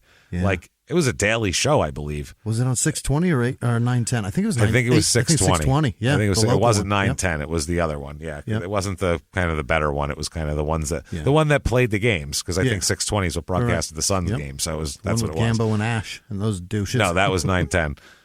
No, they were on 620. No, they weren't. No, they weren't. You sure? Positive. Absolute. That I'm absolutely positive of during that time, because I never listened to 620, but I had 610 when I did a shitty job that I was like, 910, I need to hear people talking in the background. AM radio sucks so bad. It's so bad. I just feel like, this is awful. Hearing two idiots argue about sports and neither of them know what they're talking about. You're like, I want to kill you people. So they get that, and they get a phone call saying, hey, what do you think about being traded? And they're like, pardon? Yeah. Jumana asked, do you mean Mike Bibby and Jason Williams? It was the other trade. Yeah. And they said, no, you just got traded. You guys are moving to New Jersey. And she said, what? What the fuck? And Jumana said, here I am in shock. I'm thinking, what is this guy made of? He's still ordering for himself. He just pulled up and ordered. He got traded? That's fine. What are you going to do? Not eat? Because I have to live in New Jersey? I still got to eat. So she wasn't hungry anymore. He said he wasn't surprised about it. He had just in case cleaned out his locker after they lost in the playoffs, because he said he thought he told a teammate, I think I'm going to be traded. And so that's what ended up happening here. He is called, by the way, Ernie Grunfeld said he runs the Bucks basketball operations. He was talking about the trade. He said, quote, Jason is the best pure point guard in basketball. He said he looks to pass first and shoot second. He makes the players around him better, giving them the ball where they can do the most with it. That's true. So then Joanna Kidd called up Jerry Colangelo. Okay. Here's what you don't want. You can't have your wife call. Okay, your spouse can't call your boss. No. Ever. For any reason when it comes to this type of shit, to be mad you treated whether it's husband, wife, it doesn't matter. It doesn't matter the gender. You can't call your spouse's boss. Yeah. You look like a fucking lunatic when you do that. Well, I'll bet you she feels like this is her fault for calling the police in the first place, because she's been putting up with this for so long. Why couldn't I have just put up with it one more day? She's got to feel, you don't think she feels a little bit guilty, like it's her fault? And then she teamed up with the team to put him through some shit to make him be better, and now we're trading him for that bullshit. You don't think she feels a little bit of that? No, I feel like she feels like they're one person, and she's getting this treatment too. Yes, because she called up Jerry Colangelo, who didn't answer, and left him a message sarcastically going, yeah, thanks for telling us first for trading us, like being a dick about it. Trading us? Thanks for trading, and thanks for telling us personally. Really appreciate that, blah, blah, blah. Imagine that. Everybody out there, imagine your significant other calling your boss and leaving that kind of fucking message. Even if you agreed with it, you'd be like, don't do that. Yeah. I look like a fucking... I say that. If it's my job, don't do that. You know, I get that she's part of it too, but she's not on the team. That's not how this works. Well, she's also probably mad because if she has local TV stuff and local media gigs, she does. All that's gone. Over now. You know what I mean? Yeah. Either that or she stays here and he goes there. Which isn't going to happen either. No. So Jerry Colangelo cited a, quote, malaise on a part of our fans. He said the attendance was down. It was a purely, that's all it was, just a basketball experience or decision. Yeah. Not a personal thing. Jason Kidd, on his son's experience, said, this is great, quote, it's always been negative there, ever since I've been there. He said, I don't want to blast anybody personally, but from top to bottom, I won't blast anybody personally. I'll just blast everybody in a group. I'm not going to leave anybody out. So he literally says, I'm going to blast everybody. It's everybody. Literally his words. It is everybody. I don't want to blast anybody personally, but from top to bottom, I'm not going to leave anybody out. It's everybody. It's not all Coach Scott Skiles. It was negative there. Sometimes that's the way they run the show. Wow. That's wild. We talked a lot and tried to figure out where did we go wrong and what can we do to make it better. He's talking about with Jumana now. Yeah. So they should have just let me stay here. I thought I did everything I could do publicly, but I had a lot more work to do with my family. So he also says that during his 4 games he took off during this, the Suns GM Brian Colangelo pressured him to return, according to the kids here. Really? Yes. Jumana, who she's the one who's going to talk about this, she says, quote, the Suns were getting on TV saying that they support him not wanting to play right away and taking some time off. But realistically, Brian was calling him every day saying, you need to come back. If you had any other job, you'd be fired for taking this time off. I told Brian, fire him because for once in our marriage, he's putting me as a priority. You can't tell this guy's... Oh, my God. You can't tell him you're fucking... What? Oh, my God. Oh, my God. Oh, my God. Oh, they my are God. so bad for each other. I get... and I'm gonna put an umbrella over this of... Okay. Obviously, nobody should be hitting anybody. No. I'm the biggest believer in that in the fucking world. No one hit anybody. Stop hitting people unless you're of the same gender and evenly matched, and then punch away if you want. And you both want to fight. I don't care at that point. But don't hit your significant other. Don't anybody in a power. Don't do that. Domestic violence is fucking horrible. At the same time, we can now separately of that say, stay the fuck out of the business also. Not out of this is his particular business. I get that you're affected also. Yeah. Not your job. If she worked for, if she was a news anchor, he couldn't call up her producer and say, you motherfuckers making her work. She's finally putting me first in our marriage as a priority. You can't do that. That's crazy. Also, when you're married to an athlete, the sports schedule is not scheduled around. Does nobody have no wives birthdays tonight? We can all play. Everybody on this team, and on that team. Jason's wife wasn't feeling well, so he stayed home to watch the kids to take care of her. He's not playing tonight. No. That's not how it works. He's got $8 million this year. He can pay a babysitter. Back then, it was frowned upon still back then to take a night off if your wife was having a baby. It was still... That was play like the game and then you take your ass. We're only here for a couple hours. Don't worry, you'll get That's there. what I mean. It was literally like, I don't know, man. You don't really have to be there, do you? The doctor's got this. That's what it was like back then. There was a guy that just played on the Rams in the Super Bowl, played the Super Bowl, and went to the hospital afterwards because his wife was having a baby. Different. Yeah, I get it, but I'm saying it's a game. That could have been a regular season game. He would have done the same thing. He would have probably done the same thing. Yeah, Your team needs you. She's got doctors. No doctors can play strong safety, so get the fuck out there. Get out there. But this is, you can't say this. No. So, wow. I told Brian, fire him. For once in our marriage, he's putting me as a priority. He is going to get help, and we are tackling this problem. And you want me to tell him he's doing the wrong thing when for once in his life he's actually doing the right thing? No, he's not. He's like, I write checks out to Jason Kidd. Can you put him on the fucking phone? Because you're not even in the memo line of the fucking check. It doesn't say J Kidd. It says Jason. It's very specific. It doesn't say in the memo line, to the happy couple. Hey, how many assists you have last year, Jumanji? Not enough to tell me how to fucking either me or anybody else how to do basketball shit or shit that you're not involved in. That's all. It could go either way. Let's just stay out of it. You can tell Jason all this shit. Yep. You tell him, he tells Brian. That's fine. You can, puppet him and make him say that shit because in marriages, we all do that. You should tell him that. And then you sometimes do shit to satisfy a spouse or whatever. That happens. Sure. That's fine. But they don't say it for you. No. That just makes you look nuts.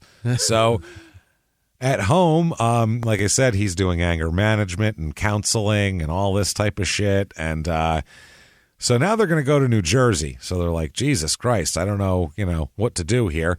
He said, I've learned if you look at the bad, you set yourself up for failure. I told my wife it's all going to work out. In the long run, this is going to be a good thing going to New Jersey.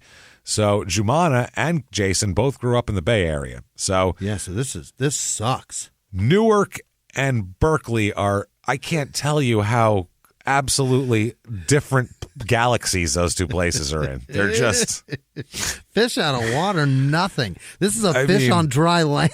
It's crazy. Yeah, flopping. And she's like, oh my God, I don't want to move to Jersey. But then she found that there's really nice parts of Jersey too. Yeah. It's all not just like by the arena in fucking Newark. It's also, or by the airport in Newark, I meant to say. There's also Bayonne. Yeah, well, there's also like giant houses. Saddle River, where they live, is really nice. October 2001, they have twin girls, Maya and Gazelle. And they take some time off together and get counseling to solidify their marriage and spend time with the twins. And they have a big, giant house in Saddle River, New Jersey. Huge thing, big backyard that's the size of a football field that they mow and all that kind of shit. They're excited because in Phoenix you don't have grass or trees. True, yeah. In suburban New Jersey, you have like a big yard with grass that you could just grows. Just rainwater makes it grow. It's totally cool. He would have to take a year's salary of $8 million to get grass to grow out there on the side of that fucking mountain. And it would still die half the time anyway, even though you had sod planted. So they go into Manhattan for charity stuff, and they go to nice dinners and all that shit. They're living quite the life now. They're doing very well.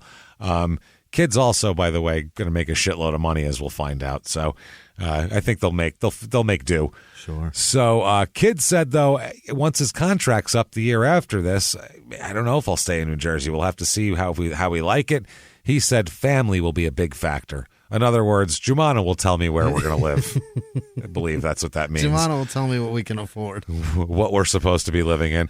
TJ will be at an age where we don't want to get up and take him out of school. There'll be a lot of factors in how we adapt to the East Coast. The good thing is we'll see a cold winter. The big thing is winning. When work is fun, it's hard to leave. So if the Nets are good, who knows? We might stay. Yeah. So 2001, 2002, New Jersey Nets, 52-30 they go in the regular season. Good team, yeah. Which for the Nets is amazing. Yeah. The first round of the playoffs, it's a 5-game series. They win 3-2 over the Pacers that year, who Indiana was still pretty damn good around that time. Next up, Charlotte Hornets. They beat them in 5 games, 4-1. Next up, the Boston Celtics. Yep. In the Eastern Conference Finals, and they win that game in 6. They win that in 6 games. Wow! To go all the way to the finals. And I remember this because don't ask me how or why, but during this series, I watched one of the games in a TGI in a bar. In Massapequa, Long Island, I watched. I swear to God, in like a strip mall bar. It was the one wherever the fuck they have those stupid bartender Olympics in that area. Because somebody I knew, their girlfriend was in the bartender Olympics. So me and my friend were in New York for a Yankee game. And we went and stopped by there, and so I ended up watching a NBA fucking finals game of New Jersey getting trounced by the Lakers. In a terrible bar in Massapequa, Long Island, which is a very weird place to watch shit. Anyway, they get swept by the Lakers, who they didn't belong on the floor with the Lakers at all. This is you look at this, Richard Jefferson, Lucius Harris, Kerry Kittles, Donnie Marshall's on that team, Kenyon Martin, Keith Van Horn. It's not the Lakers. It's not a single person that could play anybody on the Lakers. It's not Shaq and Kobe. It's just not. So you don't have any. And your center, they have Todd McCullough and Jason Collins as their centers. That's who's guarding Shaq. Dominating that shit. So not going to work. And the Lakers have Rick Fox, and this was like one of their best teams. Yeah. They're fucking loaded. So March of 2002, during this season, on the way to the finals here, Jason Kidd was undecided about whether he was going to bring his wife. This was in the playoffs versus Boston. Didn't know whether he was going to bring his wife and his son to the Fleet Center because the first game they went to, basically he's been getting ridden hard by the fans. Yeah. Antoine Walker says, quote, Jason Kidd should probably leave his wife at home. Don't bring your wife on the road. Just leave her at home and don't put her in that situation. And Antoine Walker is a tough son of a bitch and mouthy. Well, when he's the voice of reason also, you're like, you know what? Maybe we listen to Antoine Walker. Antoine Walker's advising restraint. What do you say? Maybe we should. And that's a player on the other team. The other team is telling you, bro, don't bring her, man. My fans are going to crush you. Yeah, well, that's what he said. He said, like, well, that's what it's about. Basically, the Celtics fans, she was at the game with the Sun, and the Celtics fans were chanting wife beater. And all the fans sitting across from her had T-shirts with "wife beater" written on it, and they were showing wife beater shirts. No, they wrote "wife beater" on it also. Hilarious to show her. So they were wife beater shirt. Yeah, the chanting wife beater, and she's there. Probably not great, I would say, for the whole thing here. And Walker said, if they don't want to be part of it, maybe they don't need to be here then. He said, quote, things are going to be said that you don't want to be said. There are people out there who like that. People are at the game to cheer. This is a very good arena. Fans are coming out and filling the arena, so they're allowed to say what they want and say that they're allowed to cheer for their team. There. And also, it's Boston, man. What do you want? Vicious. They're going to be vicious. Yeah. They're going to be they always fucking vicious. So the Nets here, Jesus Christ, Jason Kidd's like, well, I don't want to be a distraction. Yeah. He says, quote, I think we have kind of taken this out of hand. He said, I guess the games haven't been good enough, so you guys have to find something else to talk about. That's the unfortunate thing. So from this point on, we're not going to comment on anything about my family because we've lost perspective that this is basketball and not about my family.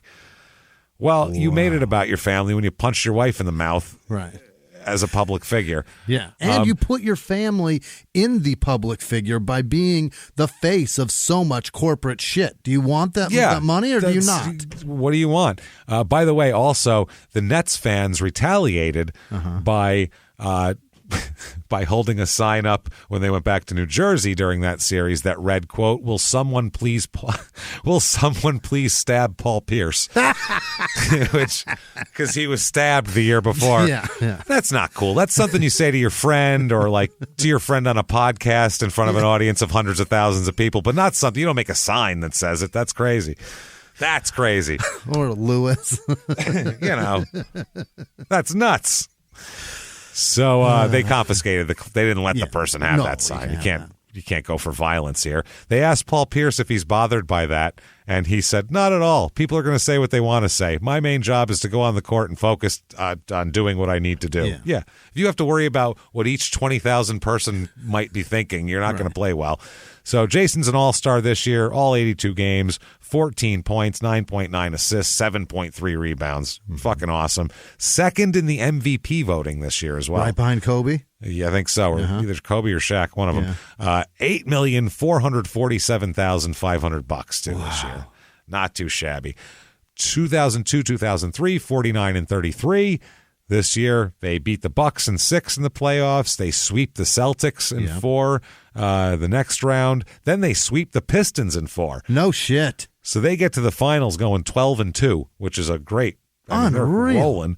And then they lose in the finals, but in 6 games to the Spurs. Oh. It was another kind of grinded out team at the time. So they were amazing. They were great. They were like science or something. Yeah. It was all put together so Every well. Every player was specific to each fucking position, and they were the best, some of the best at each position. It was fantastic. So 2002, 2003, he plays in 80 games, 18.7 points a game. That's a career high in that season. 8.9 assists and 6.3 rebounds. Another great year and another great salary, $9,265,000.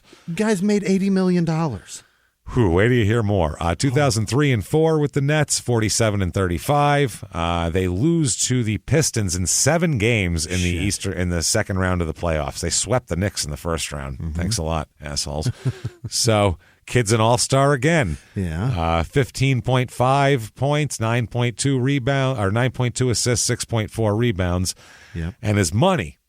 Yeah. This year, he makes $13,152,000. What the fuck?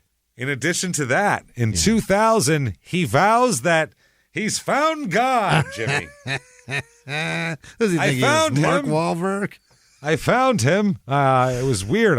One day I rolled my car over and I climbed out, and there he was, just standing there. I found him at the bottom of a Dannon. That's it. He was like, wow, that's not fruit on bottom. That's something much better. That's the Holy Spirit on the bottom. Yeah, it is. Let me get Holy Spirit on bottom yogurt from Dannon, please. He said he found God and he's going to be a new person. Mm-hmm. He buys his wife, by the way, because he fucks everybody, by the way. He's known for it, fucking everybody. And he made up for his adultery by buying her a $585,000 pink diamond ring and a $555,000 diamond pendant. Huh. It's the Kobe plan. Yeah. $1 million and I'm sorry? Yeah. Sorry about that. Now, you installed a stereo for Jason Yes, Kidd, I did you did. not? Tell me about this. I need to know about this. He had a 67 Camaro RS that was like copper gold with black stripes. The car was straight fire, and it was original. Everything on this car was original. So it was like, it was a very expensive car in 1999. I think it was 2000.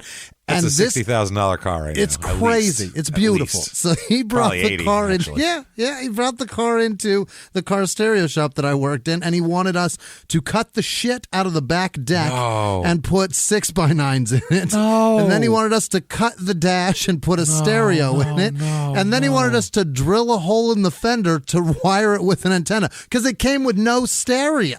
You told him no, right? You told him, I'm sorry, we can't do that. I said, you're the doctor, Chief. Oh, no. That's like somebody going, come on into the Louvre for a minute. See this painting? We don't like that she doesn't have eyebrows. If you could give her, but like the eyebrows girls have now that they tattoo on, the thick one. Give her some of those. Put some nice tits under that, would you? Yeah. Throw some tits on her and maybe like, I don't know, spruce up her outfit a little bit.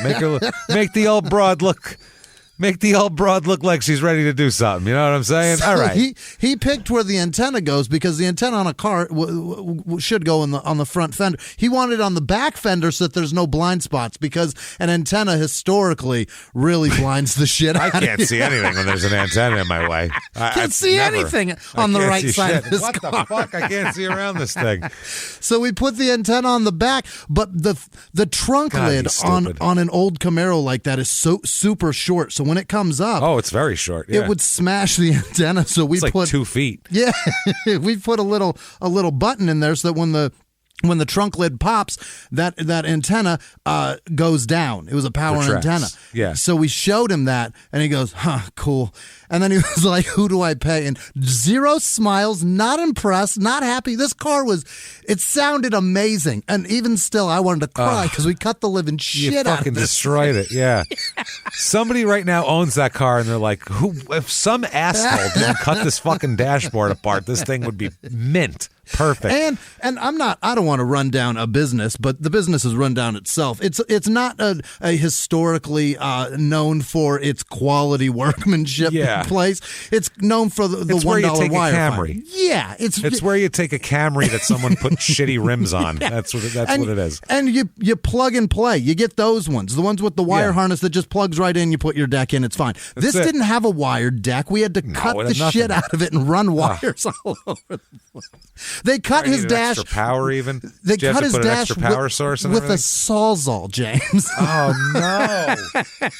Jesus Christ! Was there like somebody weeping in the background? I feel like there's like I can just see like some 55-year-old man weeping in the background. Like, God no, Jesus Christ! I got my first blowjob in that car, and it's just ruined this thing. Please stop, please. He gave Susie made movie. She touched my balls. Please stop. I think maybe somebody, when he told them what he did, maybe in the interim of him leaving after dropping this car off for a week, when he came back, somebody may have told him, "You're a fucking idiot. You don't cut that car apart." Because when he came back, he seemed to be upset. And I was like, I don't know, man. We did what you wanted. It's in there. Pay me. You told us to lower the value of your car by 1/3. It's not our fault. And he was a dick about it. I was like, I don't know what to tell you, man. Douchebag. Your car's everyone done. Everyone in Phoenix has a story like that about And Jason worse, Kidd. James, the manager of that place was like a giant douche, like a go to the nightclub at night douche. He came and got his stereo from us because our manager met him at one of those douchey clubs in Scottsdale while he was there with not his wife. Of course. Of course. See? Everybody. I'm telling you, man. So he's a philandering fuck that cuts the shit out of old classic cars for no reason at all. That's terrible. He abuses women and classic cars. He's a fucking monster. He's truly a monster. He is. He really is. For sure. Like, no matter what gets your blood boiling, he can do it for you. Maybe that's why everyone hates him. It's a little everything. One way or another, he'll upset you. Yeah. I mean, that's like I'm pretty mad at him for both of those things. Obviously, a little more for punching his wife, but also don't fucking ruin that car either. No. That's history. You're destroying history, you dumb fuck. So 2004-2005 season, they're 42-40. Yeah. Not as good this year. They get swept by the Heat in the first round of the playoffs that year. What year was this? That's a good team, right? 2004-2005. Shaq was there, right? Did he go there? I think he just got there. Yeah. They lose then to them. Kid's not an all-star this year. Oh. He's 31, but 14.4 points, 8.3 assists, 7.4 rebounds. He had a normal Jason Kidd year. There was just other people. You know, that's all. He does make, though, this will make up for it, $14,796,000 that year. Wow. $27 million in 2 years. Shitballs.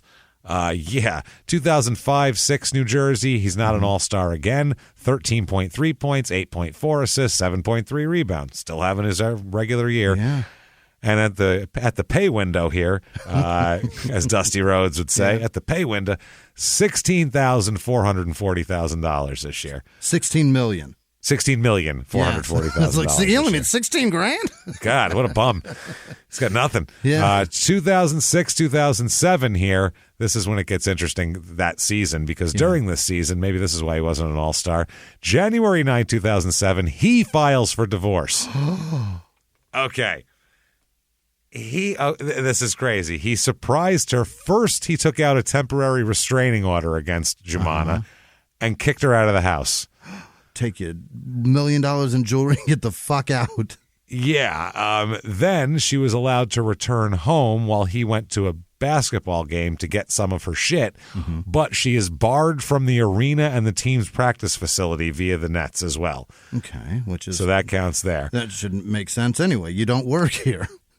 Well, yeah, you don't belong here anyway. But most people can invite you can invite your spouse to work unless you work in Nuclear Secrets or Roswell or something. Otherwise, you can invite him in quick. She's not allowed here because of the restraining order. Right. And he's accusing her of, quote, extreme cruelty throughout their marriage. What?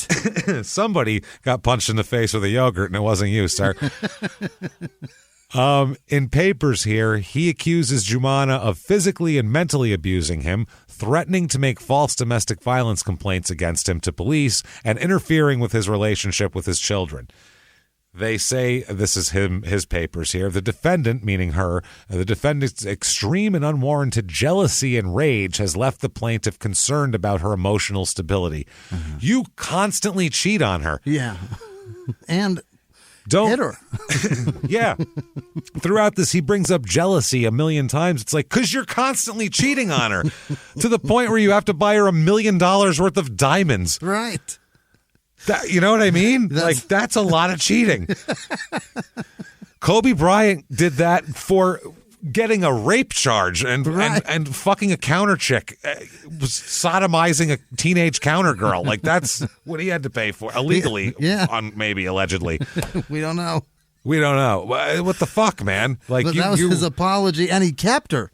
Yeah. This is, and he made up. He really wanted to keep her. You didn't. You didn't want to keep this relationship. Has been toxic and volatile since day one, and it has not gotten better, and it's not going to, because these two are terrible for each other. But you don't get to claim victim when you're bashing her in the face. Not at all, and absolutely not even fucking not trying to hide how much you're cheating on her. Not even a little bit. Just going, and she knows it all. And I feel like he hasn't He's wanted out of this marriage probably since 1999. Probably. You know what I mean? Yeah. But he is one of these people who is like, oh, she's going to cause a big scene, so I'll just figure it out. It's like, no, stupid. I'll just hit her when I get mad.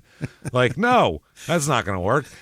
He claimed that that the physical abuse, he considers he said physical abuse that he was on the receiving end of. His wife considers her behavior the normal course of marital discord, her being able to hit him is what he's saying.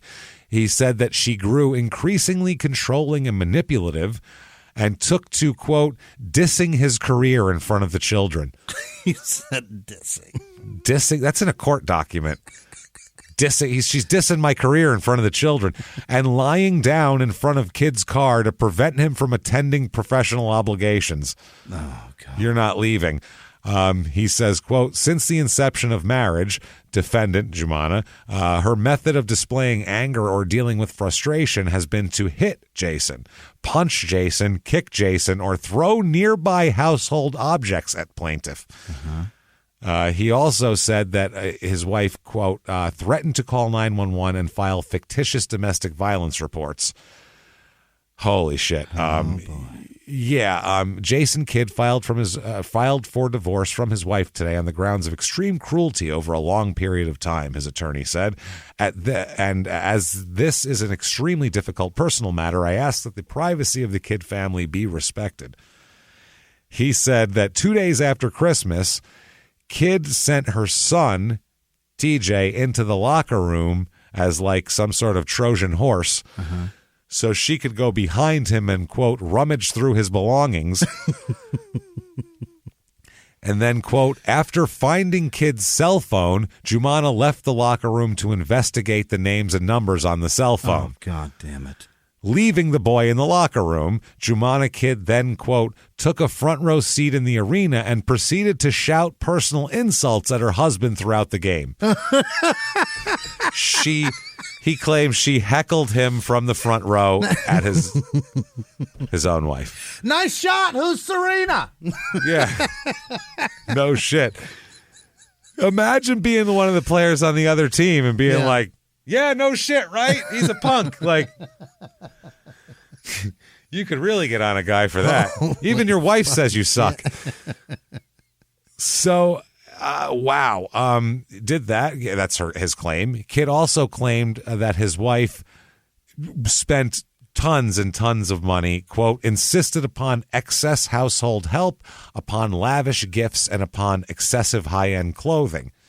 The papers also accused Jumana of kicking, hitting, punching, throwing household objects at her husband and becoming increasingly controlling and manipulative in the last few years. They also say that his wife, quote, increasingly harassed his employer, trainer, friends, and family. He said that she is, quote, constantly checking his emails, phone messages, and phone bills, and that she attached trackers and homing devices to his cars and computers. Okay. Well, again, you're fucking everybody. Yeah, stop giving her a reason. He also accused her of inviting visitors in, quote, in the dance/acting industry to stay for months at their mansion, and that she spends too much money on excessive shit in the house. He also says that when he tries to talk to his wife about finances and the need for prudence, she becomes enraged. He said that he said she's been increasingly controlling. She has controlling and manipulative. She has complete control over him, and that he is, quote, concerned for his own well-being. Yeah, he's very scared of her now. She's gonna murder me.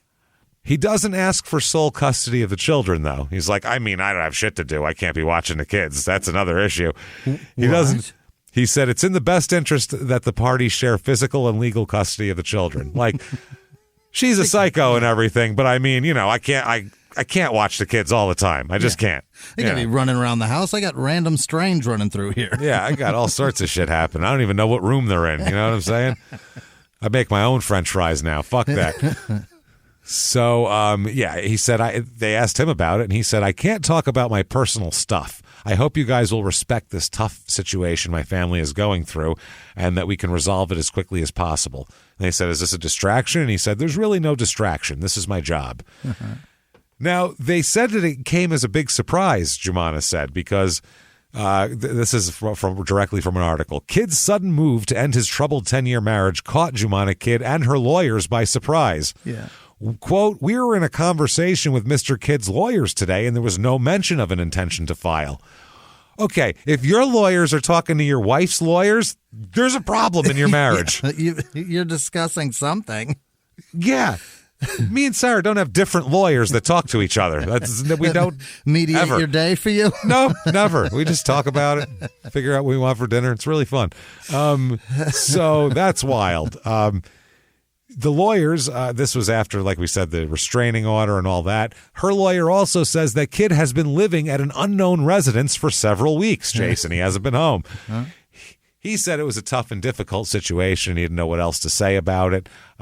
He said, quote, I think that anything I do there will be headlines. But again, this is a family matter, and we're trying to work out our family things the right way. Yeah. So the day after all this happens here, obviously there's a lot of gossip and all sorts of shit like that. So now her statement comes out through her lawyer, Raul Felder. He says there's no truth whatsoever to the allegations of mental and physical abuse contained in the complaint. They cite instead Jason's arrest on spousal abuse charges while he's playing for the Suns. Jumana told police, obviously, the spitting of the French fry, the punching in the face there.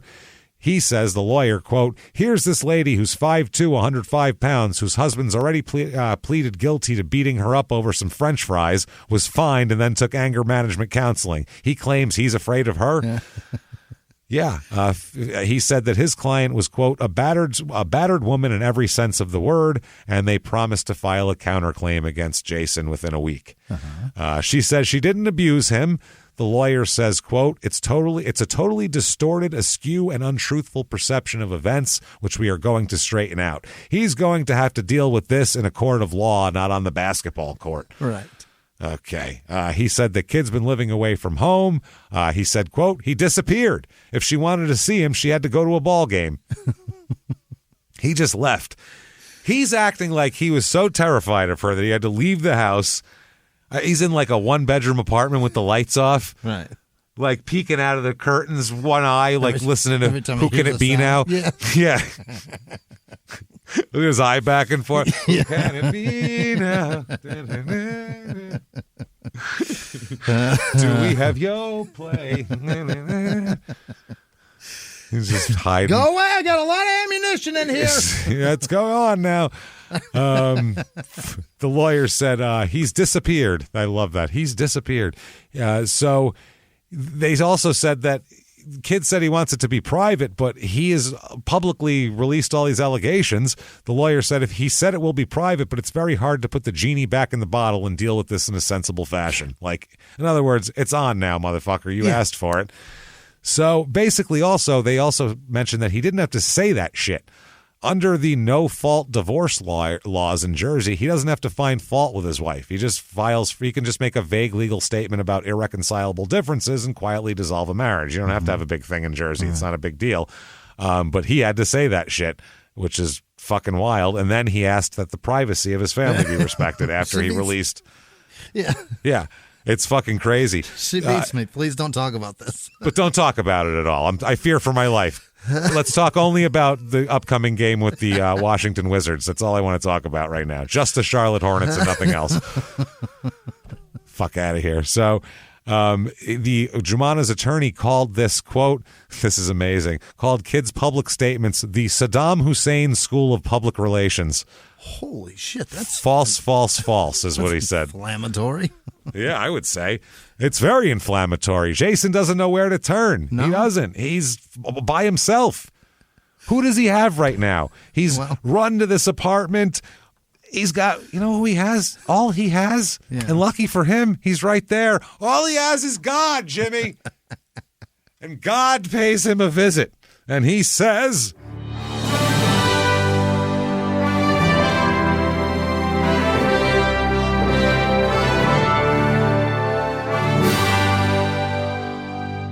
How How is it you've come to arrive here, Jason? Jason, I must ask you. Jason. I've given you all the talent you could ask for, have I not? Have you been the greatest in every single league you've played in since the beginning, since you were 4 years old? You couldn't tie your shoes and you could dunk. Well, that's me, Jason. I did that for you. Doing that, and you're embarrassing me, Jason. Honestly, this is pathetic. I put you in the public eye, and I mean, if you hit your wife, that's terrible enough. But must you involve yogurt in the exchange? That takes away more of her dignity that she's got yogurt in her hair, Jason. I'm not appreciative of what you're doing. Also, you're pretty dumb. I apologize for that. That's on me, really. I didn't give you much ability in that area, but I figured that you wouldn't need it, honestly. I thought, maybe that's why I put you with Jumana. I figured you two together, you'd, fill each other's gaps in, but instead, you're a moron, Jason. I'm sorry. I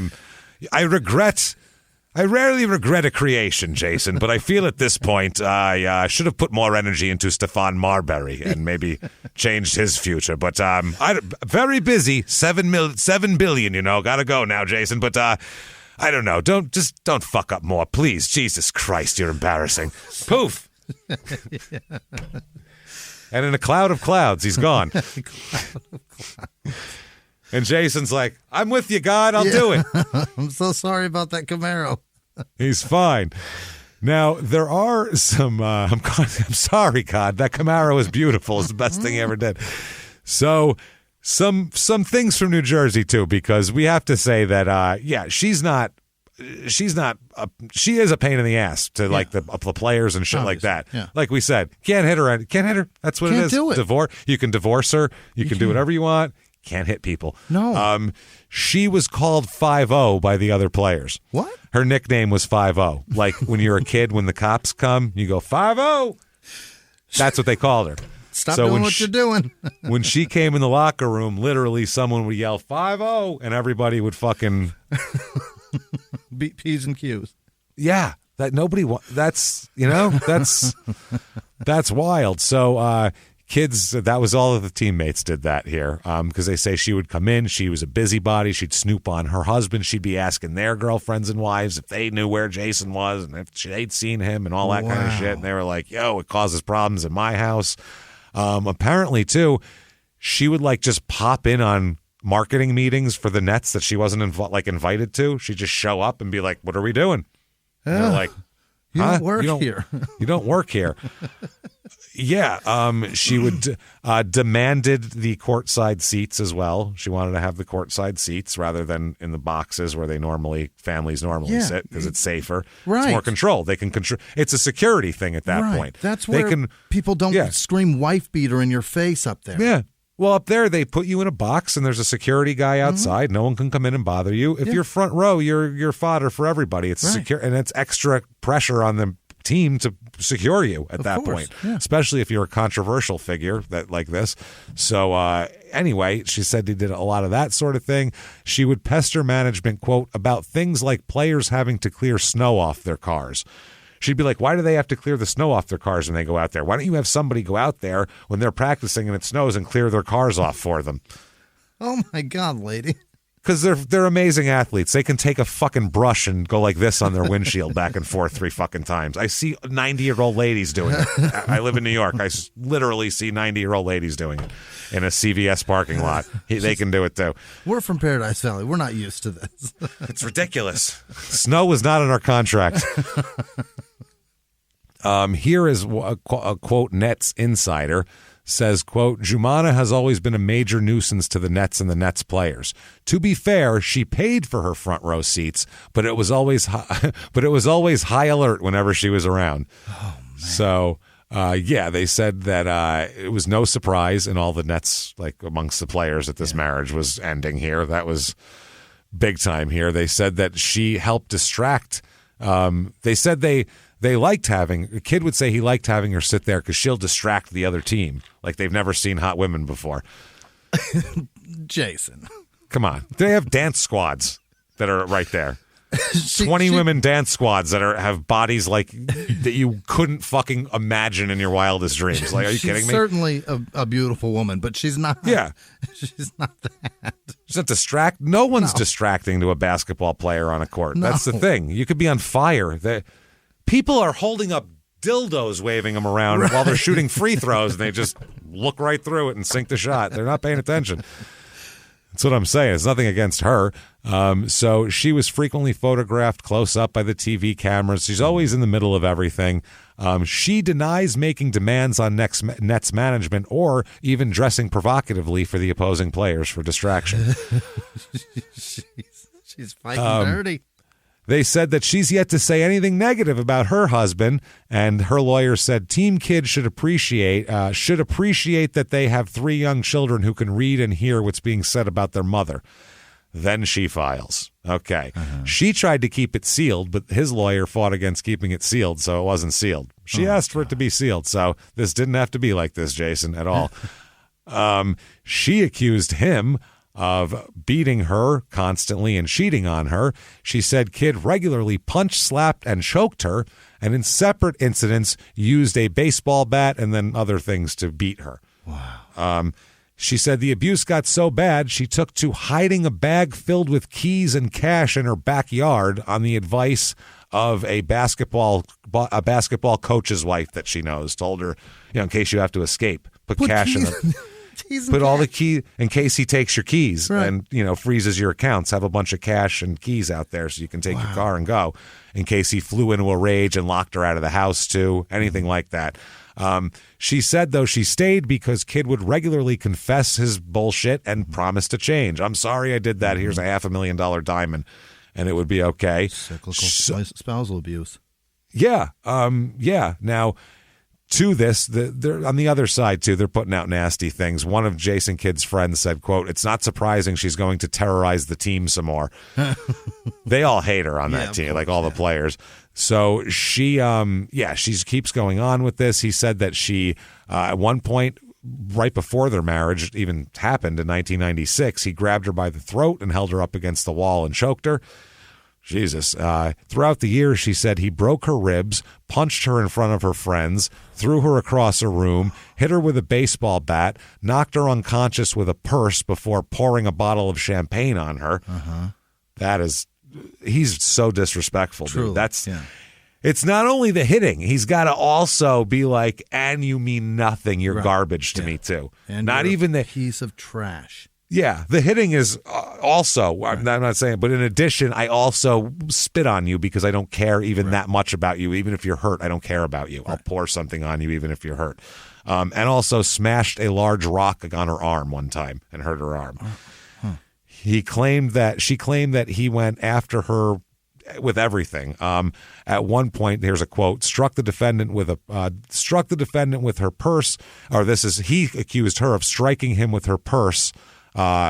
She accused him of striking her with a purse and knocking her unconscious, and that's the incident with the champagne. Yeah.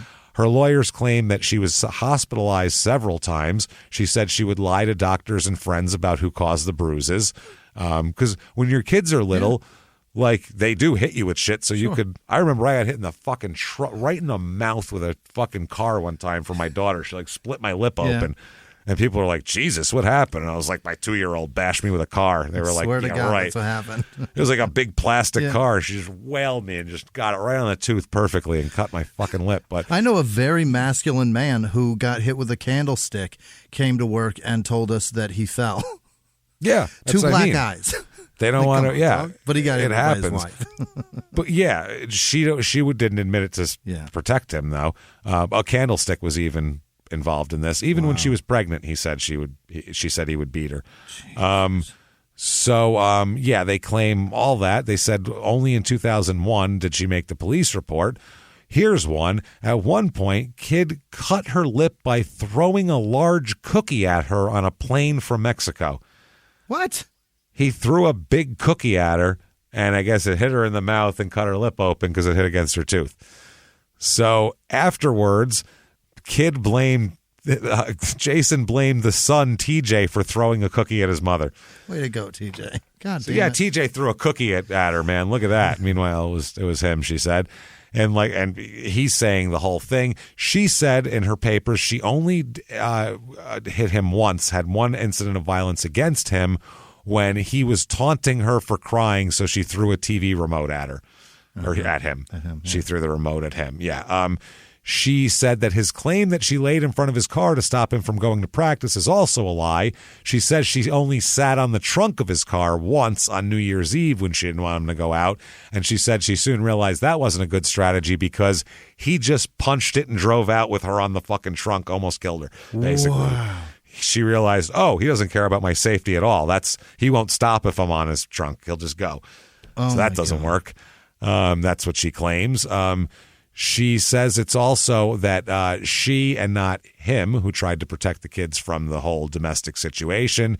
She claims that he once called her to confess his affairs while the couple's son was sitting next to him in the car. And so the kid overheard everything. The kid later asked questions of Jumana about, quote, dad's girlfriend. Shit. Yeah, that's how it would go. So it was, she claims, years of physical abuse, sexual shit out the ass here, as we'll talk about. She said, quote, there were strippers in Arizona, Sacramento, Miami, Dallas, and Indiana. There was the cheerleader in New Orleans, or out in Los Angeles. There's a woman named Lisa. He's got every city. He's got somebody set up for the road. She said even a Nets season ticket holder who he bangs, a team employee who he fucks, she says, and a woman named Petra, who's identified in the court papers as the sister of a teammate's then girlfriend, who I found out it is Richard Jefferson's girlfriend's sister. Uh-huh. So that's who that is, Petra. Hot as fuck. Richard, they're both models. Yeah, of both, course. Yeah. So there you go. Czechoslovakian or some shit. Who knows? 6 foot tall, grumpier look on her face than Jason Kidd, but hot as shit. Also claims that he engaged in sexual relationships with several different television reporters as well. That I hear happens a lot, by the way. Really? A lot. That happens. Wow. They're like homicide detectives and nurses. It happens. Is that it's one of those things. Yep, all the time. She said she did get his phone, as a matter of fact, and on it she found numerous text messages from various women, along with numerous photographs of naked women. Of course. She called him extraordinarily self-absorbed and narcissistic, which should be the name of this episode. Portrayed him as a foul-mouthed binge drinker and an excessive gambler who was $4 million in debt when they got married. Holy she says. shit. She claims he tried to make up for hitting her by buying her diamonds and all that. She described him as a man with, quote, an excessive need for attention and chaos. And also he wove a web of never-ending lies and stories.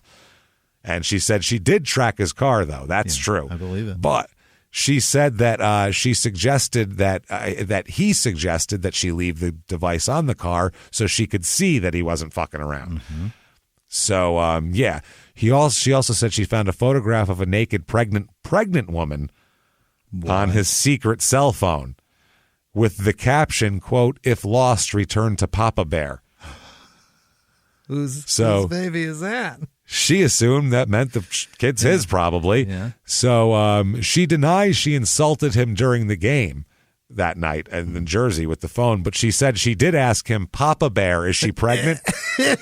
Which is taunting, I'd say a lot, but also well earned. She said he just laughed it off. Yeah. Didn't even fucking sweat it. She said there's tons of other people. There's at least 6 women, but tons of hookups and all that sort of thing. She said that she heard her, basically, Kid called that Lisa in front of Jumana. And Jumana says that she heard Lisa asking him if he intended to deny they had a child together. Jesus Christ. Yeah, she in the court filing it says, to this day, Jumana questions whether Kid has fathered children outside of wedlock during the party's marriage. She said Petra traveled to meet her husband on various road trips he had with the Nets throughout 2003 and 2004. And said that, Petra is the sister of a model who dated Richard Jefferson. Yeah. She also discovered that Kid had slept with her friend, Jumana's friend, not Petra's friend, whom this is the same friend he begged her not to see because he called her a bad influence and a whore. I know it for sure. Yeah, I don't want you noticing that we're looking at each other. Wow. She says, giving the affairs, she says it's humorous that Kid tried to portray her as paranoid and jealous because, duh, you're fucking everybody. It's ridiculous. She said that he insists that she said that it's not irreconcilable differences. It's his affairs and abuse that are responsible for this. And she says that the divorce came as a shock to her. She said just a few months before he filed, she said he'd asked her to renew their vows. That's fucking wank. Said Kid had discussed buying a home in Mexico and going into a business venture together also. I want to tell you forever and mean it this time. Oh, my God. Jesus Christ. So Jason Kidd's lawyer says she can shamelessly say whatever she thinks will appear most salacious in her filing, but her bizarre allegations will be proven false when the facts of the case come out in court. Oh, my God. Jesus Christ. This is a fucking mess. They also say that it contains a fantastical array of information that is exaggerated, manipulated, or just plain fabricated. Wow. She can shamelessly say whatever she thinks will appear. Yeah, okay. So there's that. That year, he's an all-star still somehow. Wow. 13 points a game, 9.2 assists, 8.2 rebounds, $18,084,000. Unfucking believable. Wow. December 2007, Kid is being sued by a model who accused him of fucking pawing at her in a nightclub, feeling her up. Yeah. It's a 23-year-old woman who said that he repeatedly grabbed her crotch and ass in an October 10th visit to some bar in the meatpacking district of Manhattan. Jesus.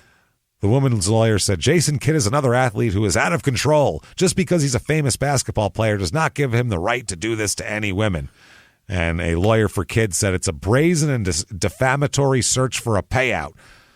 Jesus Christ, this is a lot. So they're the single man on the prowl. Well, that's not on the prowl. You can't grab people's crotches and asses. That's what he thinks because he's. You don't. That's he's not above okay. That. That's what he thinks. Yeah, that's what he thinks. Yeah. Oh, absolutely. Yeah. The lawyer said that he was staring at her for long periods of time and then touched her, and she said, "Get off me!" And the bouncers threw him off, but they didn't throw him out because he's Jason Kidd. Right. They were like, "Hey, Jay, take it easy, man." So after that, he's traded again. Yeah. It's whenever he runs his time out, some problem with a woman, they trade him. He's traded with Antoine Wright and Malik Allen to Dallas for a bunch of shit and Keith Van Horn and Devin Harris and a bunch of people. It's kind of a garbage pile. It's just to get rid of roster people, I think, here. The next year, they get swept in the first round of the playoffs again by the Hornets. So Dallas does because now he's on Dallas, so that's not real good. Not excellent. He's an all-star that year, though. Makes the all-star team again. New Orleans, right? No, he's in Dallas this year. Yeah, but they were swept by the Hornets in the playoffs. That wouldn't be because the Hornets are New Orleans East. Hornets. They were New Orleans back then. Yeah. They were still the Hornets.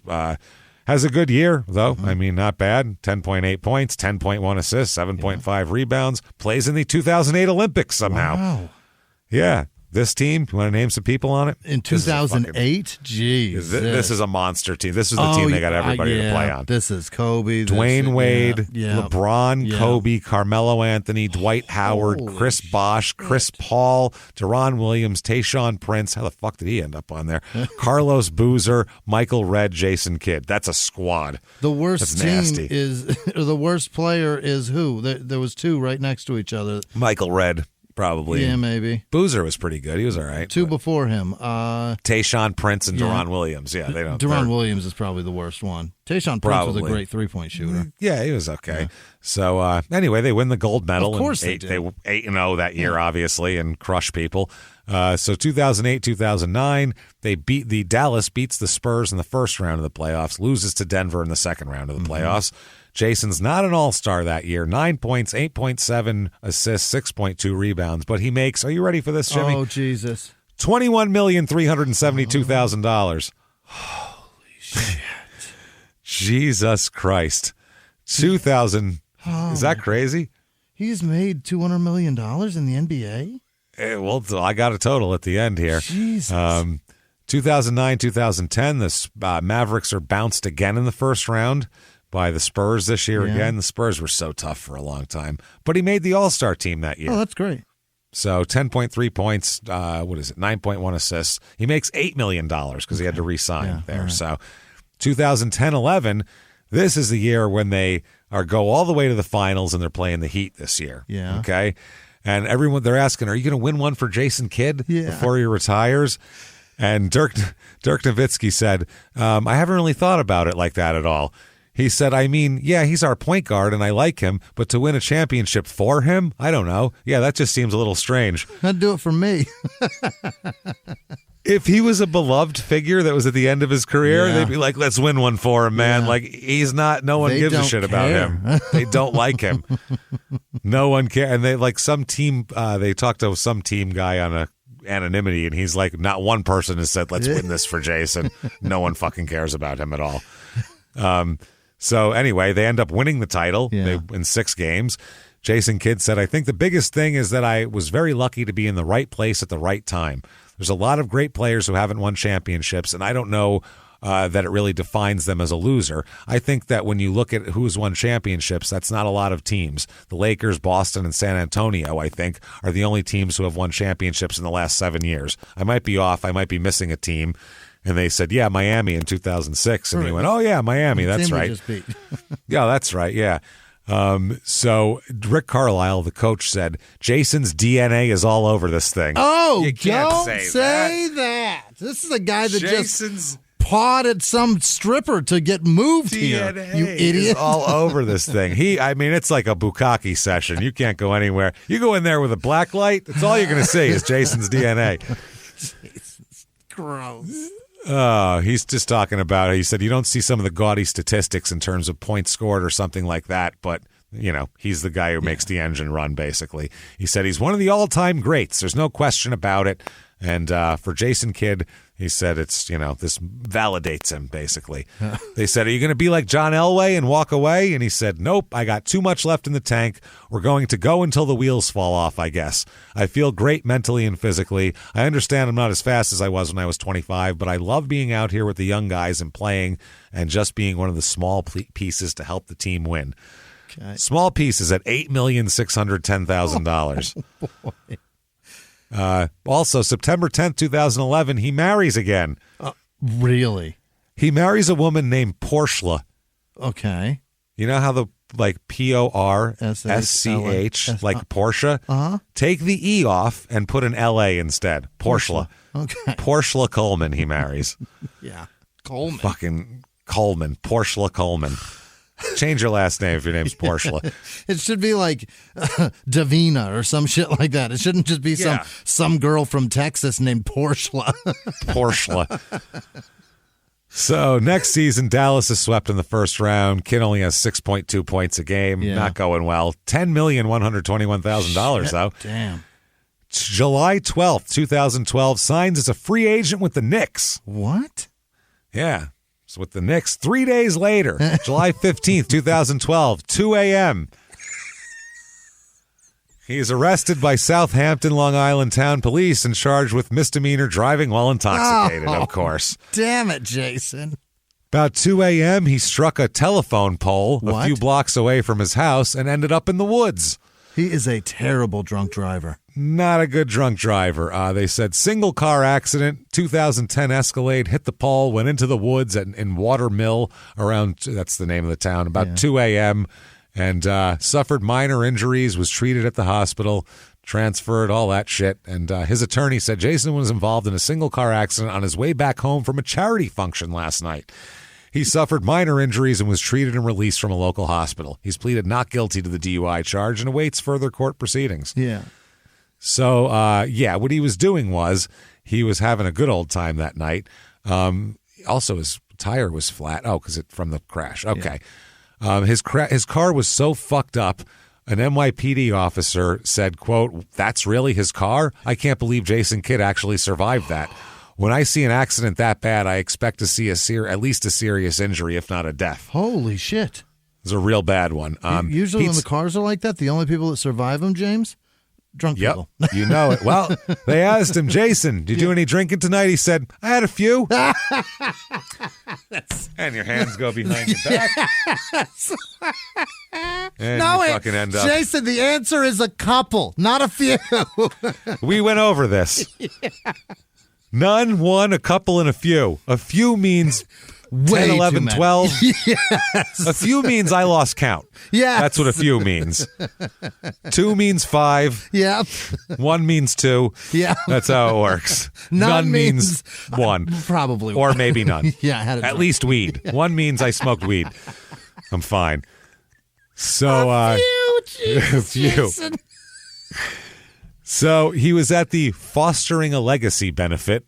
That stopped around 9:30 a.m. At that party, with George Lucas, Arsenio Hall, Paula Abdul, bunch of basketball players, all this type of shit. 9:30 p.m. You mean? 9:30 p.m. Yeah. And AM was later for him, but 9:30 p.m.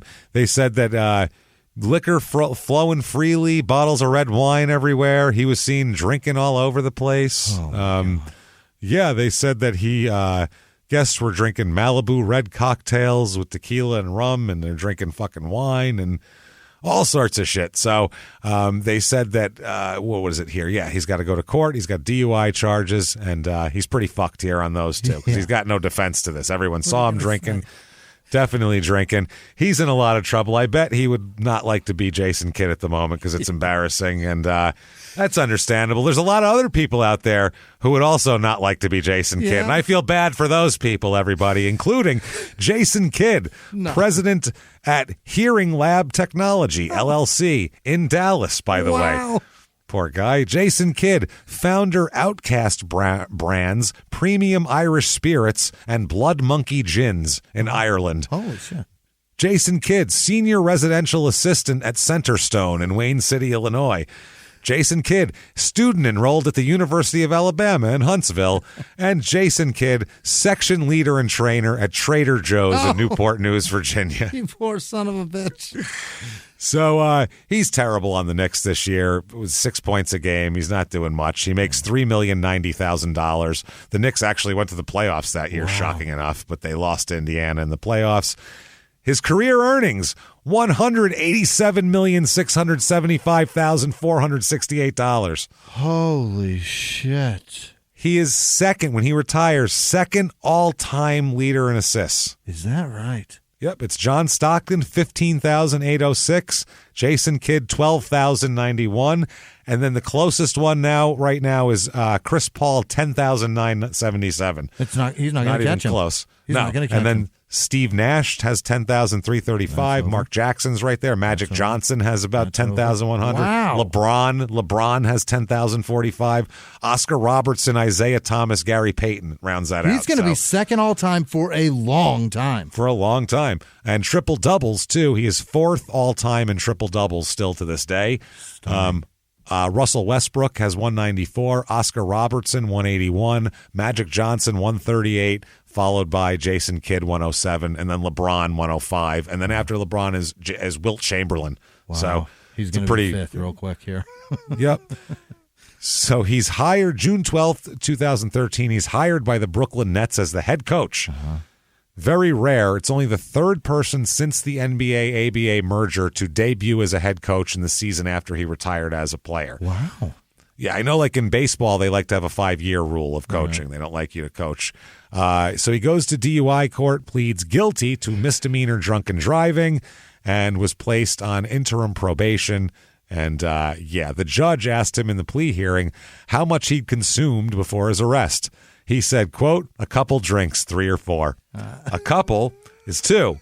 When you say a couple, you mean 4, which is what we just fucking said. I just said 2 means 4. Couple, 3 or 4. Are we counting right now? Couple is 2, 3 or 4. I say 5 or 6. What do you say? Yeah. 7 or 8? I say 9, 7 10. or 8, 9 or 10. Is this how this works? We just keep going back and D-bone's forth. connected to the shin bone, and there we are. Couple, 2, 3, 4. What? The judge said, you could have killed yourself and you could have killed somebody else. I hope you wake up every day happy to be here. And he nodded. His lawyer said he took responsibility for that night. Jason knows he was very, very lucky that night. He was very lucky no one was hurt. So he, there you go. He has to do community service. His plea, it's going to reduce it to a violation of driving while ability impaired. And basically, if he doesn't fuck up, he'll be fine. Yeah. You, sir, may fuck off. Nothing. Get back to your life. Yeah, that's all there is to it. So Mothers Against Drunk Driving are upset. Yeah. They say that basically that, they didn't prosecute him to the full extent of the law because he's Jason Kidd. Yeah. He starts his NBA coaching career suspended for 2 games, so that's not great. September 2013, he buys a minority ownership stake in the Nets, Brooklyn Nets, from Jay-Z. Yeah. He buys a piece of Jay-Z's. October 17th, 2013, the Nets retire his jersey. Number 5 jersey gets retired there. Not bad. He's doing great. And then November 28th, he's fined $50,000 by the league. This is the dumbest thing ever. He had soda in his hand, and they had no more timeouts, and they were trying to stop the clock. So he told Tyshawn Taylor to bump into him intentionally so he could spill the soda on the court, and they'd have to stop, and he could call another play. Which, did he think that no one else in history has ever thought of that before? He's just a genius? Also, does he or is think that just Bush League? Does he think that cameras are not watching his every fucking move because he's the coach? Either way, it's just Bush, man. Yeah. They have a 44-38, not bad. June 30th, 2014, he's traded by the Nets.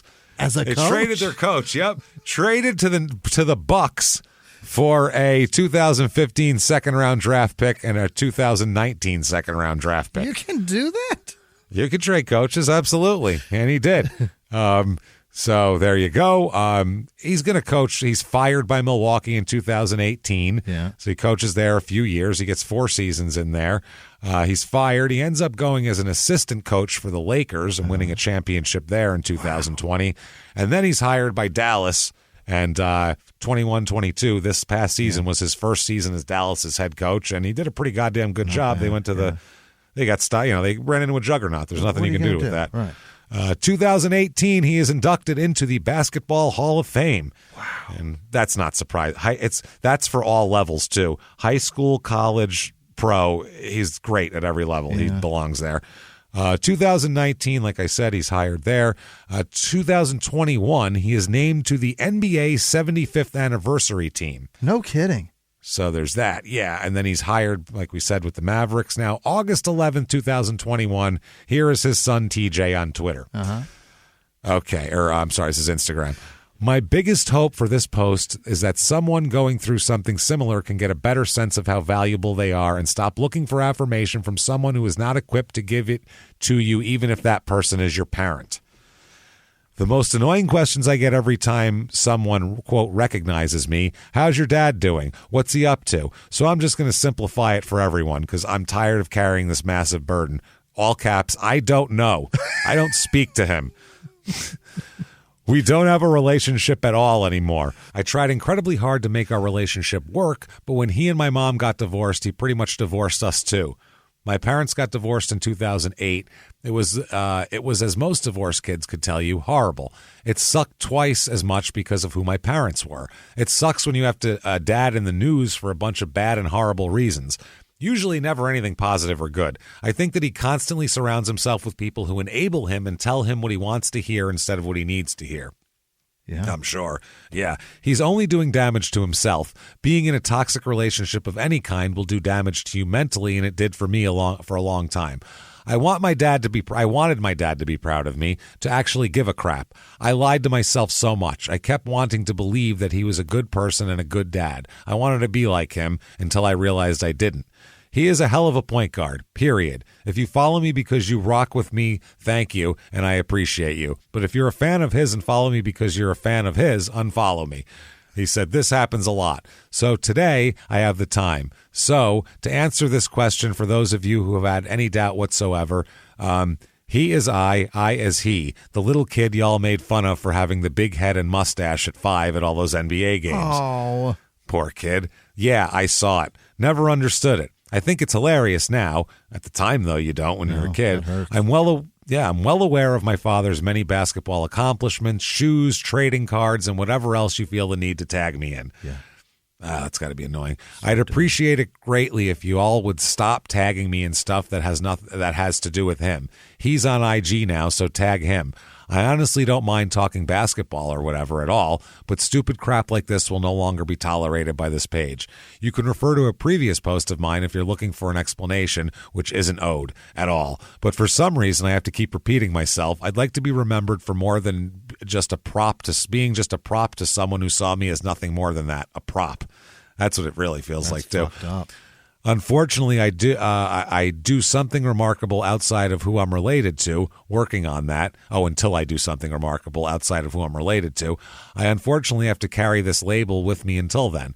So I think I can be sick and tired of being sick and tired as I see fit. It took me a long time to figure out that I don't have to live up to anyone's expectations for me. What anyone else thinks of you is irrelevant. Prioritize your mental and physical health. Treat people like you would like to be treated. Treat people with kindness and expect nothing in return. And he goes on. So basically just says, a bunch of inspirational shit in a row for like 2 paragraphs. Yeah. But bottom line is, fuck my dad. He doesn't talk to me. He stopped talking to me when my fucking parents got divorced when I was 9. Unbelievable. So that's pretty gross. Can't get enough of Jason Kidd. Watch a Mavericks game because he's coaching for them. So there you go. Or some old highlights or some shit. Yeah. But don't marry him. That's one thing. So there, everybody, is Jason Kidd. Sorry, no, it's a long one, but he's got a 19-year basketball career. It's kind of difficult to cram that into a fucking 2-hour thing here. So there you go. Jason Kidd, an asshole. Nobody likes him. A very wealthy one. Yeah, extremely. Yeah, he's got to have a ton of. I hope he has a ton of money if he made all that fucking money. So either way, there you go. All of it to Joanna. Who knows? Who knows? And what about Portia? She's we don't know what's going on there. So either way, if you enjoy that, tell the world about it. Get on whatever app you're listening on, whatever platform. Give us 5 stars. Say something. It doesn't matter what you say. Yeah. Say anything. Yeah. Tell us what your least favorite city is. That's always fun. I like to know where people hate. Just to tell your least favorite city in 5 stars would be wonderful, and then we can see who hates where they live. So, or somewhere else. So there you go. Do that. Also, follow us on social media. We're at Crime and Sports on Twitter and Facebook, at Small Town Murder on Instagram. You can head over to shutupandgivememurder.com. You can. Where we have, oh my goodness, all the merch you could possibly want. Enough merch to choke an elephant. And then on top of that, get your tickets to live shows. Holy shit, are they fun. Not to toot our own horns, we're comics. A lot of people, I'll hear people go, I've been to a couple live podcast shows, and I don't know, they're just kind of lame and whatever. I'm like, it's because those aren't comedians. Right. They shouldn't be doing what they're doing. They shouldn't. What they did is a lecture. That's not a show. Right. They went, they'll talk about a murder or whatever, or talk about this, or talk about whatever the podcast is about. We're comedians. So we do the story. It's a crazy story. We have pictures that are comedic and informative. We could sit there, just read the story, show you the pictures, and you go, wow, that was a great comedy show. Right. And then we make a million jokes, too. It's not even fair. We will fuck your shit up with laughter. So get your tickets right now. And if something's awkward in the room, we will. There's plenty of room for that. We know how to too. deal with it because we're comics. We'll acknowledge that this is fucking weird. We'll do that. So anyway, where was I? Damn it. They are. Where are those? I was giving my pitch. They are at shutupandgivememurder.com. We are at August the 12th. We are in San Francisco, Cobb's Comedy Theater there.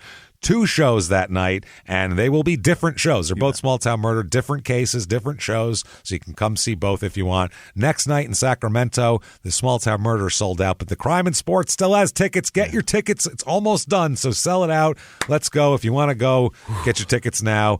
Let's do this, and we'll see you there. And also September 10th at the Pabst in Milwaukee. Get your tickets. That'll be our biggest show ever. Show Chicago and Minneapolis. Who's boss? Milwaukee. No more inferiority complex. God damn it.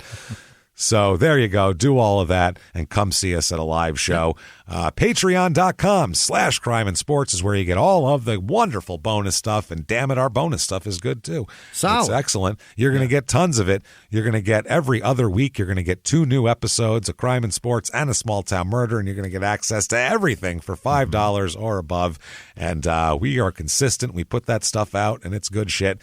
This week, what you're going to get for Crime and Sports, you are going to get John Rocker, which is amazing. We're going to talk about John Rocker, a complete asshole, relief pitcher that, again, very hard to like. Yeah. Very, very, very difficult to like. You're going to talk about him.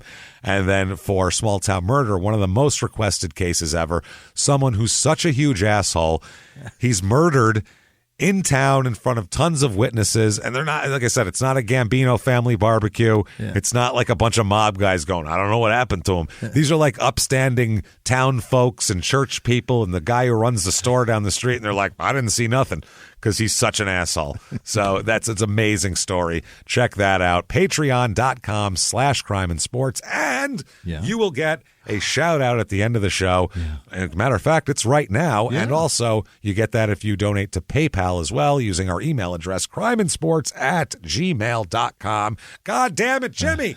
Hit me with the list. This week's executive producers are Pure Romance by Krista Jolly, Jordan Bennett, Melissa Plummer, James Atkinson, and Matt Rogers. Thank you guys for everything. You're incredible. You're Our other producers amazing. this week are Matt Villanueva. He drove all the way from South Carolina to Atlanta last week to see us. That was incredible. Thank you, Matt. Thank you so much. Great, That's dude. awesome. Jennifer Inglis doesn't know Anne-Marie Metzler, but she saw on Facebook that she's listening while getting chemo and wants her to know that she sees her. Keep up the Well, we good see fight, you. Anne-Marie. You're, Hell yeah, you're Anne-Marie. doing a great thing. Keep going. Keep it up.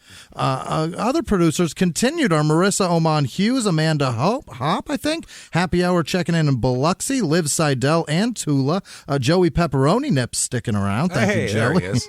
My man. Lisa Smith, good luck in the Mongolian Derby, whatever that is. Janice Hill, Sinead O'Bray, Jordan Gamble, Frank the South African Birdwasher, Marthy and Annie celebrating their first anniversary. Congrats. Erica Tavecchio, I believe that's right. Peter Hodge, Candy Staples, Courtney Peasley, Jane Lelevelt, I don't know, Dan Pelch, Katie Bird, Danny Wood, Zach Brumley, Skylar Song, Michael Bateman, Sam Lee, Lorna Burnoft, Melissa Kilmer, I think that's Val's daughter, Jen Beer, Judy with no last name, Lori Tombstone money. Lori Palmer, Michelle with no last name, Austin Gurr, careful with that one, Nicole Behrens, Jim McQuinn, Jessica Nelson Morris, Alexandra Albrecht, Sean and Ronnie, Joe Whitcomb, yep, that's true, Ingrid Hope, Yofis 527, Daniel Willis, Bridget Elizabeth, Joshua Skinner, Old School Belts, Mary Beth Senlick, Elena Chavez, Tyler with no last name, Julia Nelson, Kaylin Ronquillo, Susan Crotu, Carly Guinane, Guinani, maybe, Bridget Boucher, or Butcher, who knows? He's going. Frank Alvarado, Pelpagroganus, Brumpo Tunguzas, Shelby Parks, Grace Brunner. Wow, cool. Daniel Tivnan, Jesse Galloway, Orlando Ellis, James with no last name, Don Jurgens. That's two different household products. Casey Moran, Scott Dwyer, Laura Diggeralamo. Diggeralamo? Ditter where? What's going on? Right in the Lamo. Man. Daniela That's Cutting. the most painful place to get it. Eric Sajeka, I think. I don't know. Annie Furman, Sergio Gaitan, Holly Joe, Bobby Howard, Lexi Wright, Joey Lovejoy. That's crazy. Amber Thomas, Don Parker, Jason Fortman, Stacy Coleman, Sal G, Britt with no last name, Jonathan Everett, Alexis Dries, Bo Mollinger, Allison Hughes, Danny Rodriguez, David Schwantz. Jesus, I hope not. Riley Anderson. Jesus Christ. Miriam. His last name is Schwartz. Boy. If your last name can be construed as penis in any language, Jimmy is going to be really excited. You have no idea. Fart or penis? Miriam Zayrafi, Clark Alejandra Nava, Dave Harris, Heather Monasterio, Kiki 1977, Parker is shiny like the seal, Susan Fitzpatrick, Linda Soda Ravocic, Mark Burnett, probably not that one, Bobby Howard, Kimberly Colvin, Dan Matthews, Kyle Magner, Ace Finch, Chris Jarvie, Janetta Shunk. Whew, tough one. Marie Miller, Ellen with no last name, Josh Wiener, what? Wien Schreider? Wiener Shredder? Yes. Wow. That's rough, Jesus, man. Josh. Neuro with no last name, Ben Hurd, Seth Morrissey, Audrey Lavoie, Patrick Luke, Pierre Luke, Stacy Tucker, Lucy Kraft, Annie with no last name, Kirsty Kelstad, Eric Draney, Jonna Akers, Anna C, Cheaper Than Therapy, Lucy with no last name, Snagy with no last name, Donna McCann, Casey Hagan, Matt Jonathan Weiss, Michael Critch, Helen Christie, Holly Mulholland, Coleman Johnston, weird, Briar Buckholter, Christopher Goodlow, Robert Burton, Melinda Overman, Cy Kano, Jared Grady, Reese Econominides. Nicely done. Megan He's Richards. going Greek, everybody. Cope Fresh, Jake Green, Andy Hansen, Bailey Martinson, Crystal Anderson, Logan Owens, Vanessa Sanchez, J.D. Brizantine, Shonda W., Elizabeth Addington, Rick Charm, Justin DePaul, Jillian with no last name, Susan Jones King, Lucy Williams, Jason for President, Justin Mott, Galen Walker, Tiffany with no last name, Del O. Hughes, Bree Lake, Kyle Rath, John Shar, Kimberly Conover, Fright Bat, Sandra Garcia, J.C. Cotton, Tony Britness Gray, Misen Daffrin, Becca Sue, I'm Not Louise, I don't know who you are then, Tiffany Kyler, Who the hell are you? Brenda Reveal Strickland, Liz with no last name, Don Pauling, Corey Green Newman, Anthony Tiberi, Christine Moczulski, Keaton with no last name, Luke Robinson, Richard Hatley, Stephen Smith, Michael Shepard, John Davidson, Saud Al-Dalifadif, Abdutulif, I said it twice wrong, right in a row. Not wrong. Matthew Hardman, Brad Ravenwood, Reagan McCartney, Alex with no last name, Kara Colley, Melissa Peck, the Pecker, Kristen with no last name, Buford T. Justice, Christina Park, Adam Lawson, Christopher Loescher, Juan East, Dina with no last name, Trevor Parath, Robin Mills, Natalie with no last name, Grace Fenner, Paul Serrato, Zach Carter, Paige Bray, Abacadabra, Steve Miller's whore wife, Rachel, up and grab ya. Princess Joe Pesci, Cheyenne Martin, Lee Keevan, Diane Lynn Vrooman Thompson, Jess Serrano, Tara Hopkins, Saskatoon's Shawarma Man, Ben with no last name, Megan McLaren, Joe Lorelei, both of those with no last name, Alex Greenfield, Dirty Omelet, that sounds gross, Jane Bradley, Gabriel Miller, Tim Lakey, Austin Carrillo, Josiah Steffi, Taylor Gushru, there's no R in that, Gushu, Jen with no last name, Karen Melanowski, J. Michael Moore, Dennis C. Arias, Amanda Parks, Amy Davis, Gage Blick, James, nope, that's Joe Measy, Emma Seigel, Reamer, K with a J, Kiel, wow. Landwehr, I don't know, but listen, you guys and all of our patrons, thank you so much. Thank you, everybody, so much. From the bottom of our hearts. Seriously, thank you for what you do for us. Thank you for supporting the show. And we only hope that our undying we're so... Gratitude, yes. Thank you so much. It's more, I went to say gratitude. I'm like, it's more than gratitude. Gratitude is like if someone hands you something, thank you. You know what I mean? But anyway, you want to follow us on social media, go ahead and do it. Follow us, shutupandgivememurder.com. All the links are right there. Google us, whatever it is. That's it. Thank you. And until next week, everybody, it's been our pleasure. Bye.